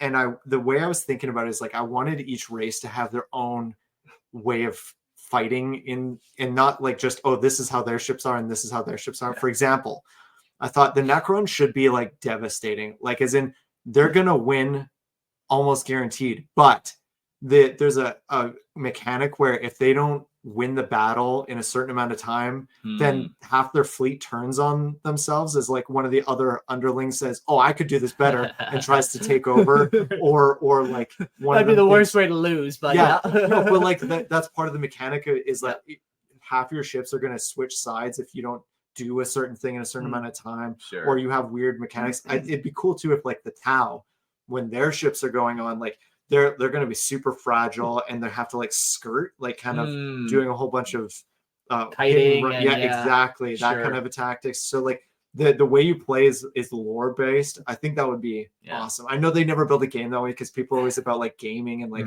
it being balanced, but it'd be super cool if that was the way, like especially the Necron. I just thought it'd be so cool. It's like if you don't win the battle quickly, half your army turns on Yeah, you. like flares show up or something like that and just start. Yeah, or like just Shit, literally, my half of my ships are now shooting at me as well. So now it becomes a 1v1v1. Did you ever play like The tabletop one? the tabletop or like Star Wars X-Wing or any of those kind of? No, unfortunately Gothic was before I got into the hobby. They're pretty cool. They had some cool kind of things. It was fun, like those games. They would have like turn tokens, so some ships had a turn radius that was pretty big. So when you're actually flying around, you had to like account for your turn. And if you turn off the board, you might get fucked, or you might try to turn and an asteroid comes in. And you're like, oh, my turn radius is not going into the asteroid. But like those kind of get. I miss Battlefield. I wish they did that instead of Aeronautica. Yeah, because like Aeronautica, I didn't get it. It didn't seem like appealing to me. But if they put out Battlefield Gothic again, I'd be fine. Yeah. Cool. All right, let's jump into some escorts. The Kirkath Defender class starship represents the Tau's attempts to match the Imperial Navy's Sword class frigate, a key escort vessel in the Imperium's fleets. The Kirkath is the only dedicated escort in the Tau protection fleet, typically deployed in squadrons to provide close support for larger vessels.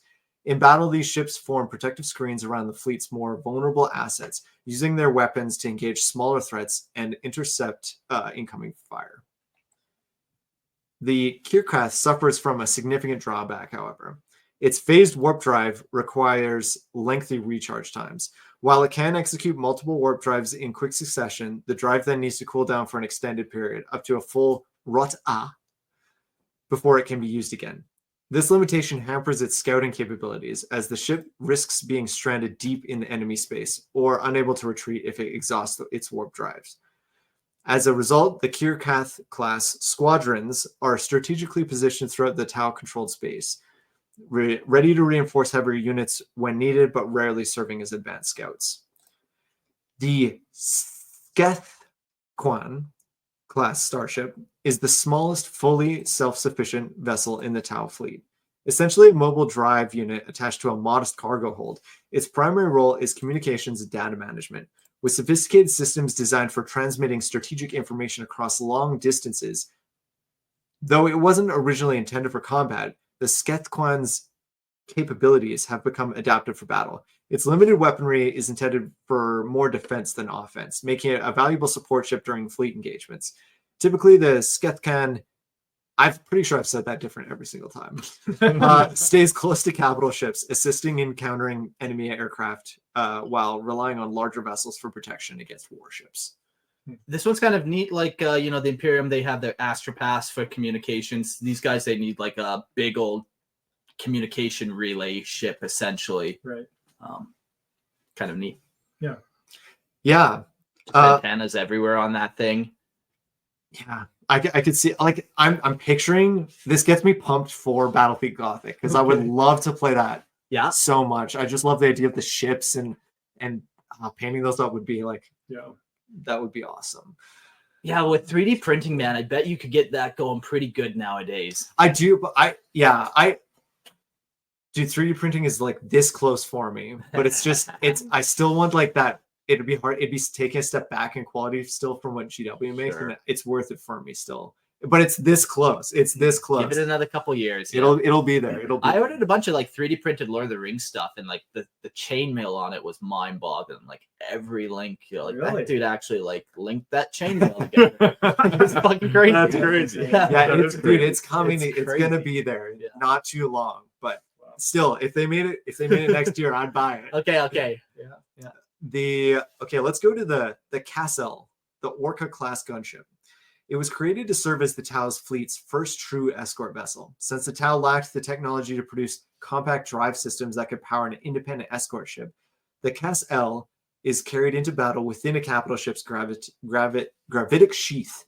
Once deployed, however, the Cassel proves to be a formidable gunship, capable of holding its own against Imperial and Orc escorts of smaller size. Its versatility and firepower make it a mainstay of the Tau's fleet operations, bridging the gap between larger capital ships and smaller strike craft. Yeah, so a lot of their ships are just like inside other ships, and then they just all emerge. So I just imagine like you see, oh, that's not too bad. It's like 3 ships, and then they just open their hangars and just like the swarms of drones that would just millions of drones, and suits and other ships pop out of that ship, and just like just turrets on everything. It's pretty sweet. Okay, so I think it's the Kir'La, right? Because the Kir'La. This is a Warden class carrier escort. It's a small spacecraft that, like the Cassel, lacks a gravitic drive and must be transported in battle by gravitic hooks. The Kir'La is specifically designed to accompany the Or-S El Liath carrier, which is equipped with 3 gravitic hooks for this purpose. During the Taros campaign, 3 Kir'La vessels fought alongside their mothership, the Arho, providing critical escort duties. Though lightly armored compared to larger ships, the Kir'La excels in defensive roles, supporting the carrier with interceptive fire and screening against enemy fighters and torpedoes. The Kir-Shavesra class heavy escort is a gunship developed as part of the Tau Empire's Kor-Or-Vesh initiative. Reflecting the Empire's push for more robust and capable warships, the Kir-Shavesra is equipped with a gravitic launcher and powerful railgun battery, making it a match for the Imperium's Sword and Firestorm class frigates. During the Taros campaign, 20 Kir-Shavesra ships accompanied the Tau fleet, providing both firepower and durability in the thick of battle. These vessels have since become a cornerstone of the Tau fleet, offering a blend of speed, firepower, and resilience essential for modern naval warfare. Yeah, dude, it gets me pumped because like when you like talk about ships, it's like, okay, name. I'm trying to put it in a class category. I know what like an Imperium frigate kind of looks like. I know what an Imperium battleship kind of looks like. So I'm like, okay, I can kind of attach idea, but like the idea of like having like a battle between ships, like even a Tau Navy versus like an Imperium Navy, if that was the box that it would come out with, that'd be sweet. Bye. Yeah. Yeah. We do have a bunch of pictures of all the different types. I didn't want to match them all up, but we're cycling through some of the ships here. As you can see, they're all very sleek and like rounded edges, and their wings are usually like flipped up. A lot of them look like manta rays or stingrays in that kind of shape, kind of just. Hence the fish comparison that we inappropriately gave them. Oh, those poor. That's the ultimate racism, people. I think, in 40K. You know. Is calling them fish? Calling a bunch of Tau aliens who are from a desert planet who have camel feet, fish people. It's just a head scratcher. It's just rude, and it's rude. Unnecessary, sir.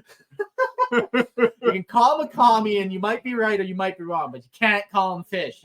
That's where we draw the line. All right. So next, we're going to talk about their merchant fleet.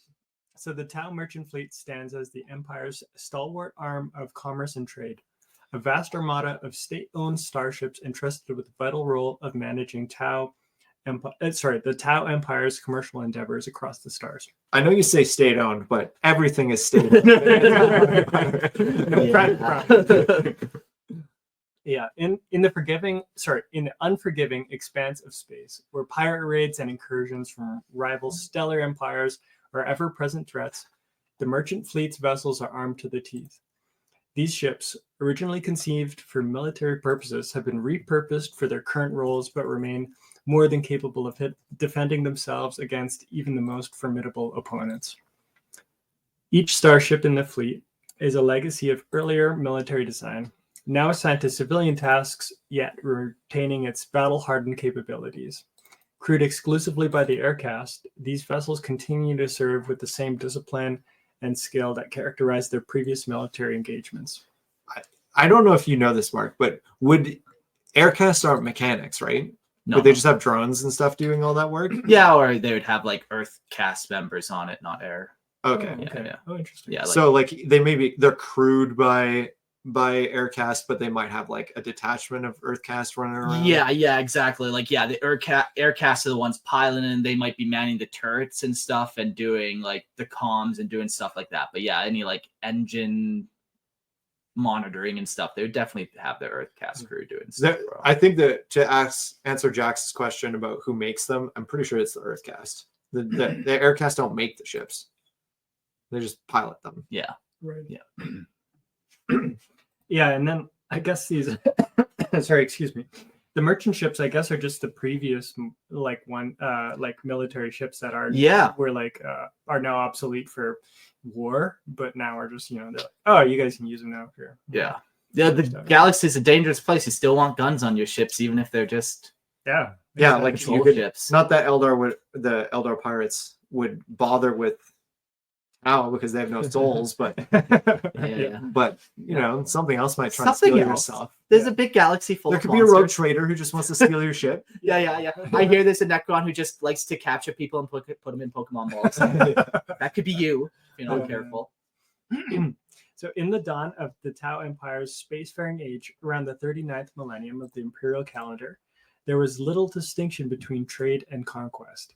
The early Tau merchant ships were heavily fortified, a reflection of the Empire's rapid expansion and the ongoing conflicts with other galactic powers.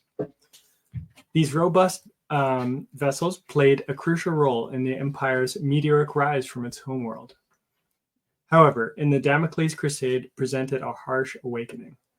The Tau fleet's initial engagements with the Imperial Navy, particularly the devastating clash in the Haida system, revealed the stark reality. The Tau were ill-prepared to face the might of the ancient human empire on equal footing. Further trials including a ferocious assault by High Fleet Behemoth, underscored the limitations of the aircast's valorous but outgunned vessels. The Korvattra faced an urgent need to evolve, developing more advanced ships and refining its tactics. At the heart of this transformation were several groundbreaking classes of warships.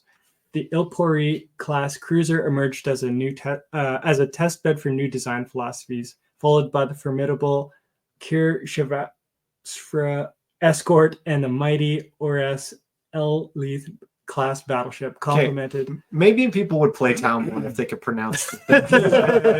Hey, what unit did you buy today? I bought the Exactly. Go back home. Kir Shasbra? Is that correct? that is It's always right. Remember, It's first always pronunciation right. is always right. Yeah. Remember, we're the big lore podcast. Whatever we say, the rest of the people, they just believe it. They think we're talking canon. Meanwhile, this is all made up. Oh, Hey, boy. don't say that. This isn't real. Only Dad Hammer is real. Late Dad Hammer. All right. So, while these new vessels made their presence known to Imperial forces before the Taros campaign, it was this conflict that first showcased the full might of this new generation of Tau starships against the Imperium. And in the present day, the older Tau warships, having been reassigned to the merchant fleet, continue to serve with distinction. These ships, though slower, are still heavily armed and well defended, and they excel in their dual roles, safeguarding the Empire's interstellar commerce and engaging adversaries with their formidable arsenal of ordnance and torpedoes, all while relying on their advanced shields to maintain their integrity. Thus, the Tau merchant fleet stands as both a symbol of the Empire's commercial prowess and as a testament to its enduring capacity for defense in a galaxy fraught with peril. Cool. Yeah, it's this twofold fleet. They got very clearly some aircast set of warriors, and then they got the majority of them that are using old gear, doing the trade routes, making sure Seps have food or technology or resources or whatever, and that's the vast majority of what the aircasts are up to for sure. Is actually the merchant fleet more so than the protector fleet, but not as fun. Yeah, we all want to be on the aircast battleships. Come on. Yeah. You're delivering either are you the Uber Eats aircast guy or are you delivering missiles? Which one's better? Lower chance to die, but when it's all for the greater good, It doesn't matter. the pizza is equally contributing to the greater good. It's equally as valuable as missiles. That's right. So orbitals and way stations. From the dawn of their interstellar ventures, the Tau have relied heavily on orbital stations, turning them into pivotal hubs in their quest to expand their reach and influence. The aircast, renowned for its mastery of the skies, was at the vanguard of this spacefaring leap, manning these orbitals with both pride and precision. These orbitals come in various forms and functions. Many serve as homes and hubs for the aircast, offering living quarters and facilities tailored to their unique needs. Others are dedicated to manufacturing and facilitating interstellar trade, acting as crucial nodes in the Tau's burgeoning economic network. Typically, these orbitals are not standalone. Instead, they are grouped into arrays of up to 5 interconnected units, forming complex and versatile stations that can handle a multitude of tasks. Scattered across the expanse of Tau space, the orbital way stations are essential fixtures that bridge the vast distances between Tau Seps, the Empire's colony worlds. These stations are critical for maintaining swift and secure communications, as the Tau lack astropathic messengers, psyker-powered communication channels utilized by other races. Each way station is composed of a core orbital module, which houses the primary function of the station, and a security module, which ensures the station's protection from potential threats. Together, these way stations form a network of efficiency, enabling the Tau to manage and coordinate their far-flung territories with remarkable speed and reliability, all 7 of their far-flung territory. Hey, it takes a lot of work. Okay? It's a lot of work to coordinate 7 whole solar systems, okay? You just try and do it, okay? You just try and do it. You need some substations as well. Get out of here. Get out of here. Do you think this guy even likes the greater good? I don't think so. I like the image of these like module orbital stations where it's like, okay, this one is a research station. So you put that's core module, its security package, and then what other package are we going to toss on there? And you just kind of build these customizable little orbitals. It's a very cool concept. Yep, like every space RTS ever. How dare you? This is unique. Nope. They have a grand new vision, never once dreamed of by anyone else. Ever. You're right. I apologize. Up next, we got some drop ships and air support. I didn't do a lot of information on this one. I feel like, honestly, the drop ships and air support could be its own episode. I'll give you a couple of the highlights, but like, I was going through its own own episode. Man, like, for drop ships. and like, are you kidding me? They have 7 systems. How many? What's so good about their drop ships? Man, okay. Episode? Back in the day, GW made these sweet Forge World books called Imperial Armors, and what these Imperial Armors did is they like hyper detailed everything. So they put like, well, this is how much this spaceship actually weighs. This is how many rounds of ammo it has. This is all these technical specs. Cool. This is its engine, like all that kind of cool information. So like essential guide. Yeah. So that's cool. And like systematics where you can kind of like look open. Oh, here's the actual mechanical specs. Yeah, sweet. So when you look at that, if you're into that like super hyper detail of like, now we know this thing actually goes 800 miles an hour. What do we do with this information? I don't know, but it's cool. Yeah, those are super cool. I wish it'd be awesome if they did more of those. Yeah. I feel like the tone of 40K, like of Games Workshop towards 40K, has gone away from that like hyper nerd. It's hard to do that, man. Like, it's a lot of work too, and make sure that it's like consistent with everything. Exactly. Actually specing a fictional starship is probably like the worst because you get one thing wrong and then everyone is like, "Oh, wait, that can't go there. That has to go here." All the haters can just send their complaints to James. Because if you write it in your James Workshop, that's right. There you go. If you write it in your Games Workshop, it's true. It's canon. It's canon. Unless it's female custodes, in which case it's just straight up wrong. JamesWorkshop@gmail.com. Drop ships, we'll go over some of these real quick. The Manta drop ship. This is the Tau Super Heavy Lander, stands as a colossal leviathan in the skies, a missile destroyer of titanic proportions, echoing the grandeur of the Imperial Titan in its role. This behemoth is unparalleled in its capacity to support ground assaults, boasting the largest dropship configuration in the Tau arsenal. The Manta delivers vast contingents of firecast warriors into the fray, accompanied by a formidable array of gun drones and a formidable XV8 crisis battlesuits. This thing carries like 4 tanks, 9 crisis battlesuits, like 50 fire warriors. When we did the Eternal Horizon campaign, that's right. Yeah, that's where we were flying. Which is funny. Somebody mentioned your character's name, Rio. Really? Yeah, they're like, is that Ori from the Eternal Horizon? I'm like, I must have missed that. Chad, how did you recognize his voice? But good on you, Chad. Well done. I think it's excellent that this thing actually has a model. Yeah. It's so awesome. Yeah, it weighs 50 pounds of resin. It's nice. Is it worth the $4,000 that it costs to buy? Well, tough to say. I won't tell you how to live your life, but I will tell you this. It does come with 4 Hammerhead tanks, 48 fireworks, 9 crisis suits. So not only are you getting the Manta, you're also getting all of that. Worth it? Dude, is it actually $4,000?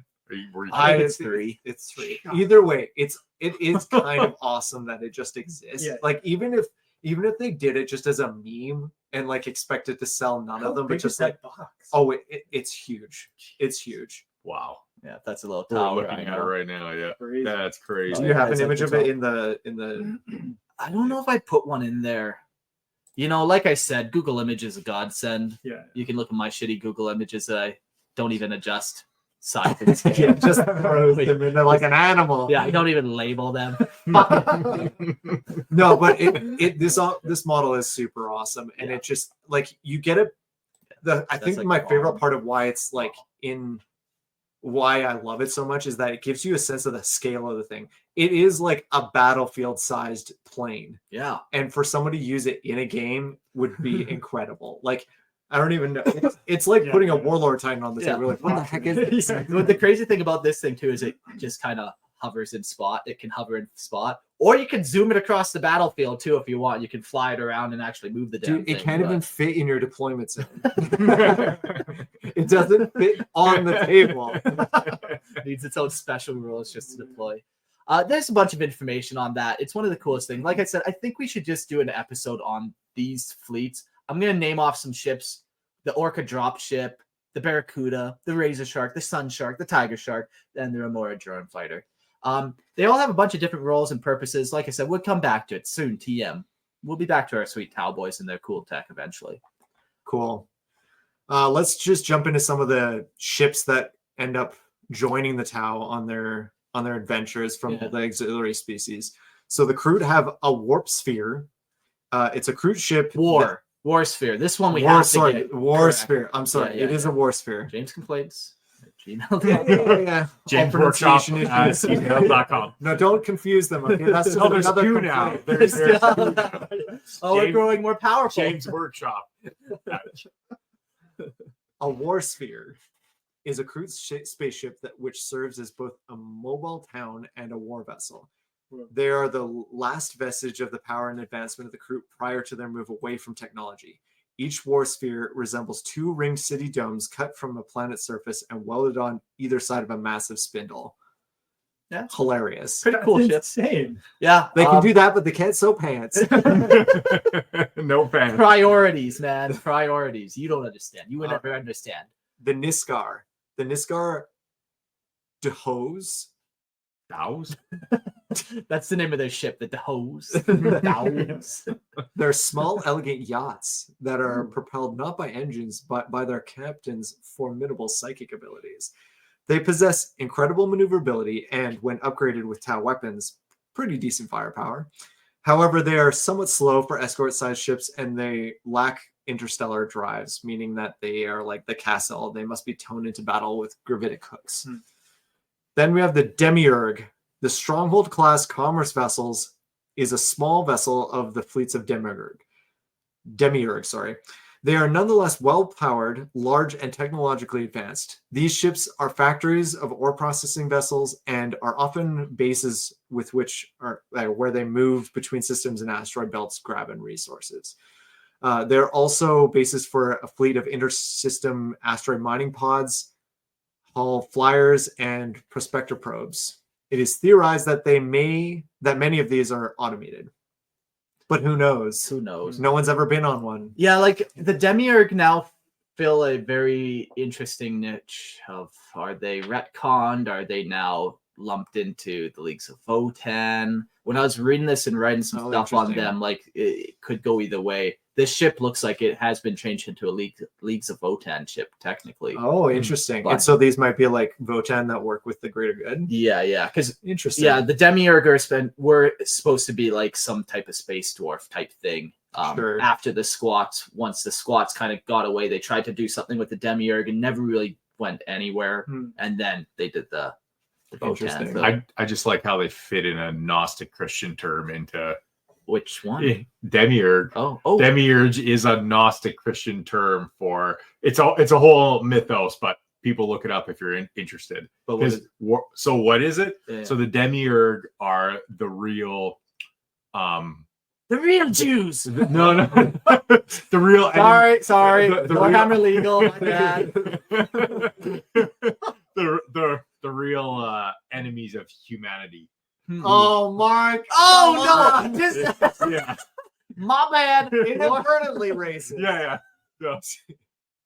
In jokes, people. the Christian Gnostic mythos, they're like the true enemies of humanity. Anyway, yeah. Fun to know. And No, I Games Workshop sneaks a lot of different religious mythos into, like Council of Nicaea, or they call it Nicaea. Is how I hear it pronounced for the lore, but it's actually Nicaea, which is the famous where they put the Bible together. kind of canonized. Yeah, where they canonized the Bible exactly was the Council of Nicaea. So they have a There's council. no too. soft C's in Latin, so it would be Nicaea either way. Okay, fair. Or was it hottest take Greek? of No, all it wouldn't have those. been Latin. No, it would have been Greek. What do you think about this? The Emperor Satan, or is that Yeah. what you Yeah. Oh, Well, well, he's a dick for sure. Like, We'll have to do a bonus episode. yeah. Okay.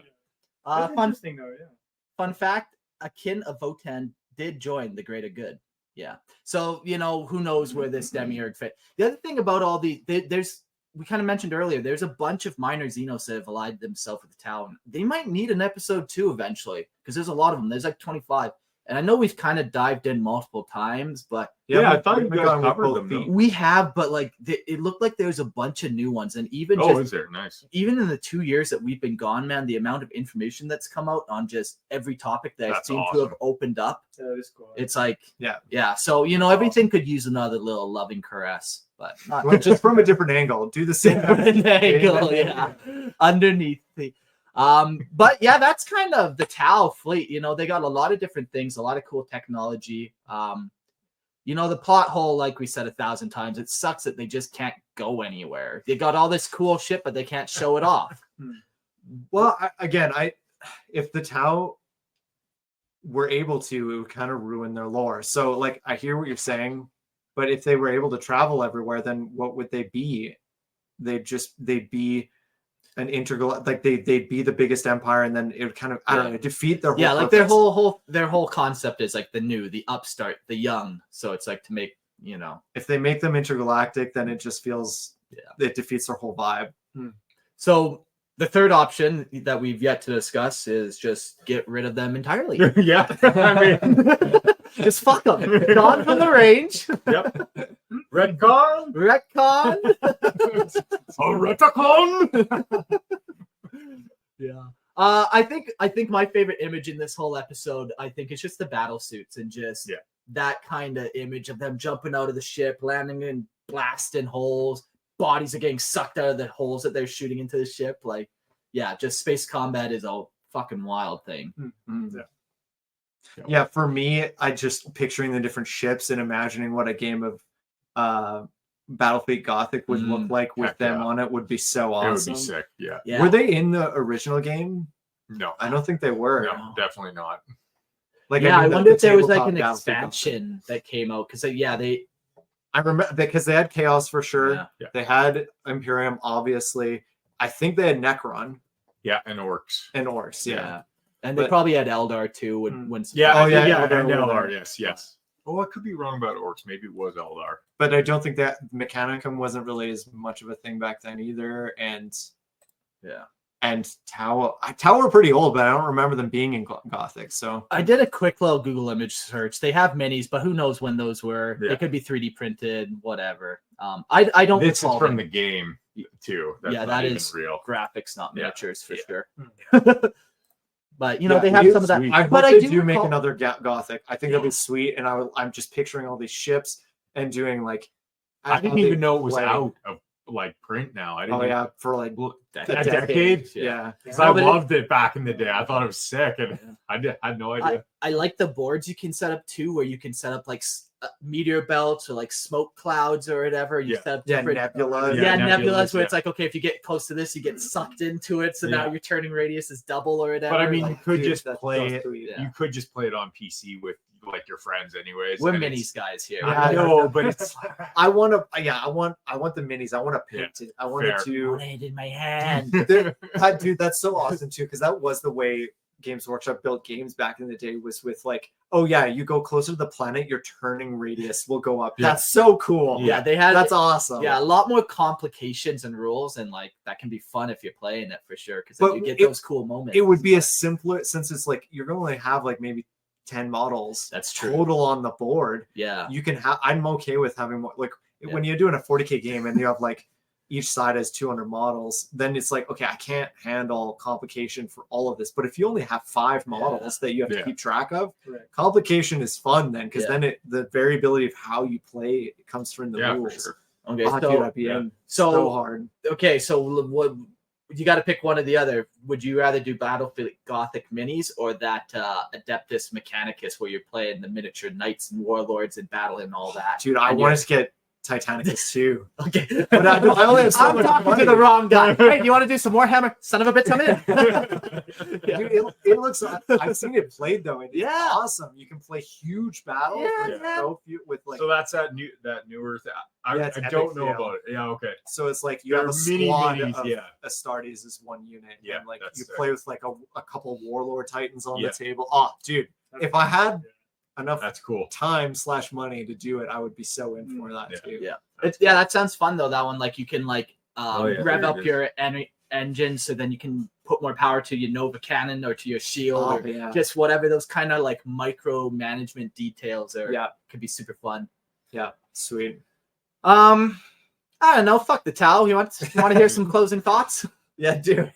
The Tau stands as a beacon of the Tau Empire, technological prowess and strategic foresight, embodying their commitment to both exploration and defense.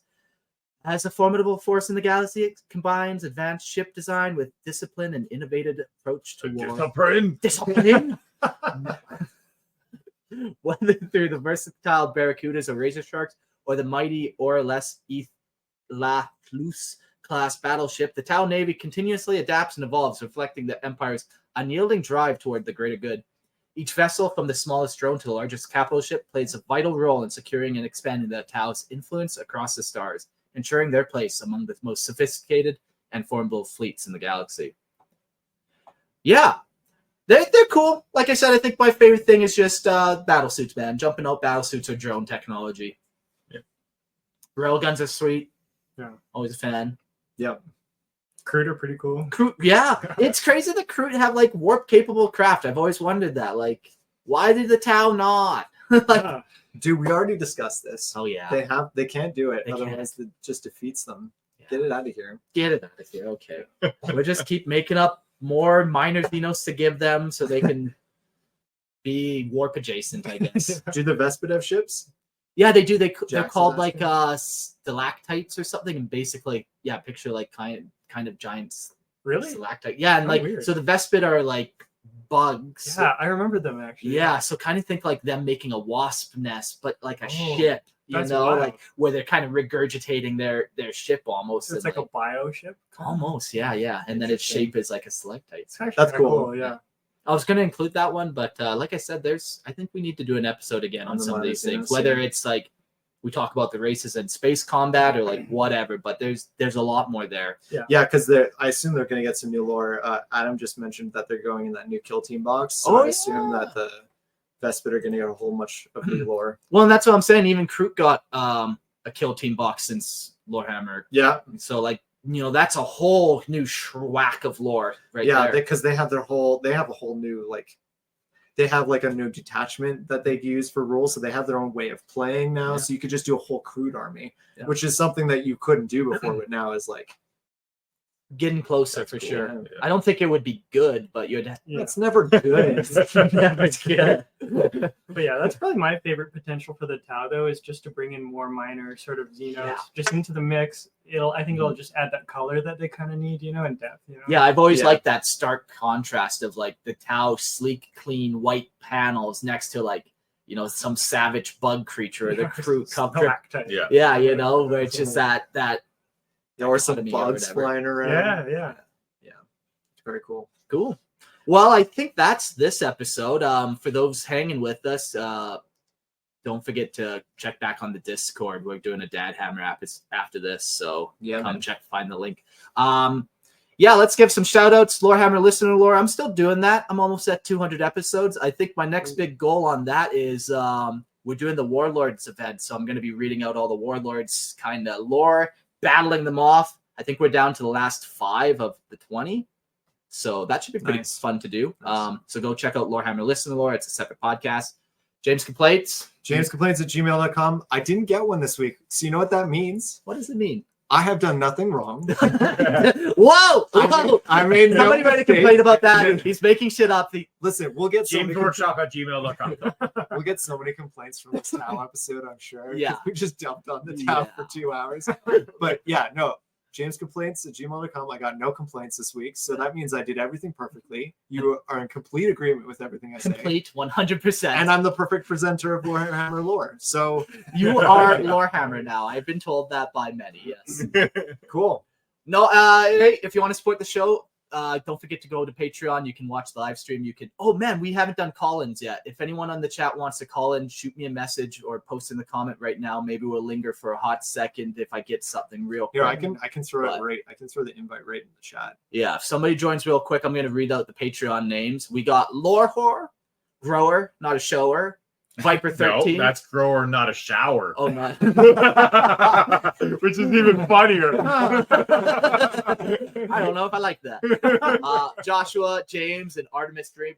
Thank you all so much. Our Patreon number is going up. We're making a little bit more. We have some goals. I've been talking to the boys, like, what's it cost to buy more of your time? So we're in discussions of we need to make some Patreon tier goals and reach some categories. Maybe $1,000 we do another episode a week. I'm not promising anything, but just know we're kind of working on it. We want to do more, but that all comes from just making time, and that comes from donating money. So if you got any money, throw it our way. All right, it looks like we got Jax, maybe, hopefully. I'm throwing him in. Throw him in here. Give it to us raw and wiggling. Hello, guys. How's it going? All right, we're gonna have to. The problem is that no one's gonna be able to hear him headphones. because no one's got headphones on. I'll hear him. Yeah, well, let's. What's up, James/Jax? Not bad. You guys? We're good. Put on some headphones. You can do it. Yeah, okay. All right. James Jackson. So, what did you think Oh, of no, the Tau? no. Tell me what you thought about the Tau episode. Is the Tau Man, Navy I love for Tau, you? but yes, definitely. I was about to ask. I had a few questions here, though, just like a few Tau questions. So the Tau, right? They got like the best ships. Well, some of the best ships.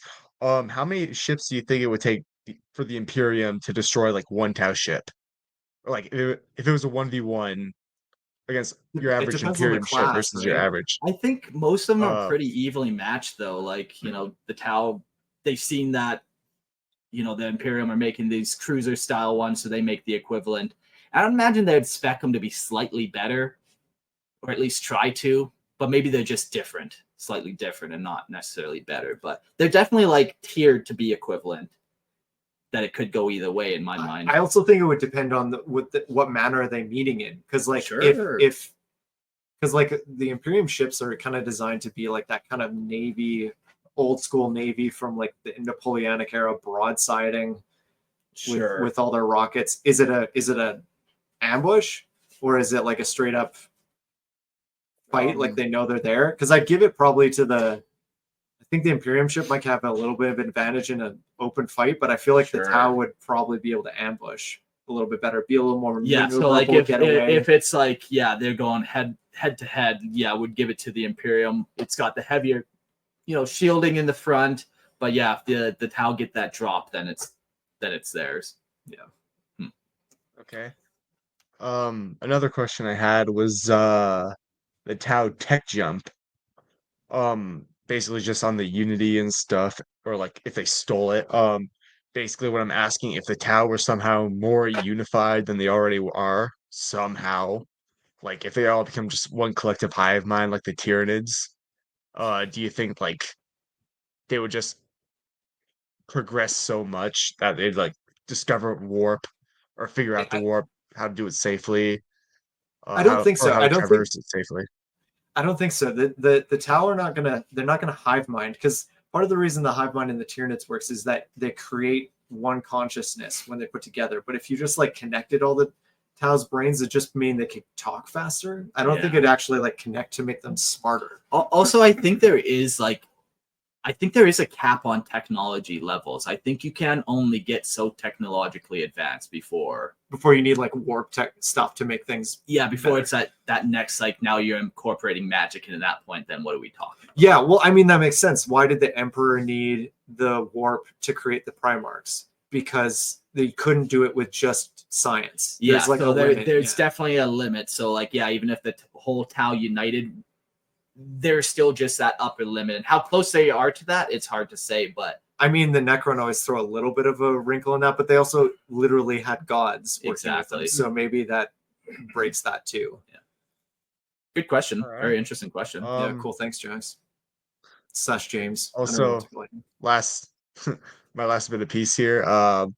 If they gave Vespid environmental suits and just chucked them out into space, and the idea is just like throw Well, okay. environmental suits on Vespid, chuck them out, let them go Yeah, ham. so Vespid, environmental suits. Now, maybe this is like their guns require some type of like frequency where the flapping of their wings activate the crystals in their guns. More just pseudoscience nonsense. I'm not Well, gonna try to, that might be but- not anymore because I think hate the them so much. new squad has them holding pulse guns. Oh, maybe. Yeah. So maybe we have to wait. But, if that's kind of the concept of, okay, so you put them in environmental suits now, do their wings still submit or create that frequency? Sure. Or does the fabric on their wings now muffle it somehow, would be my thought.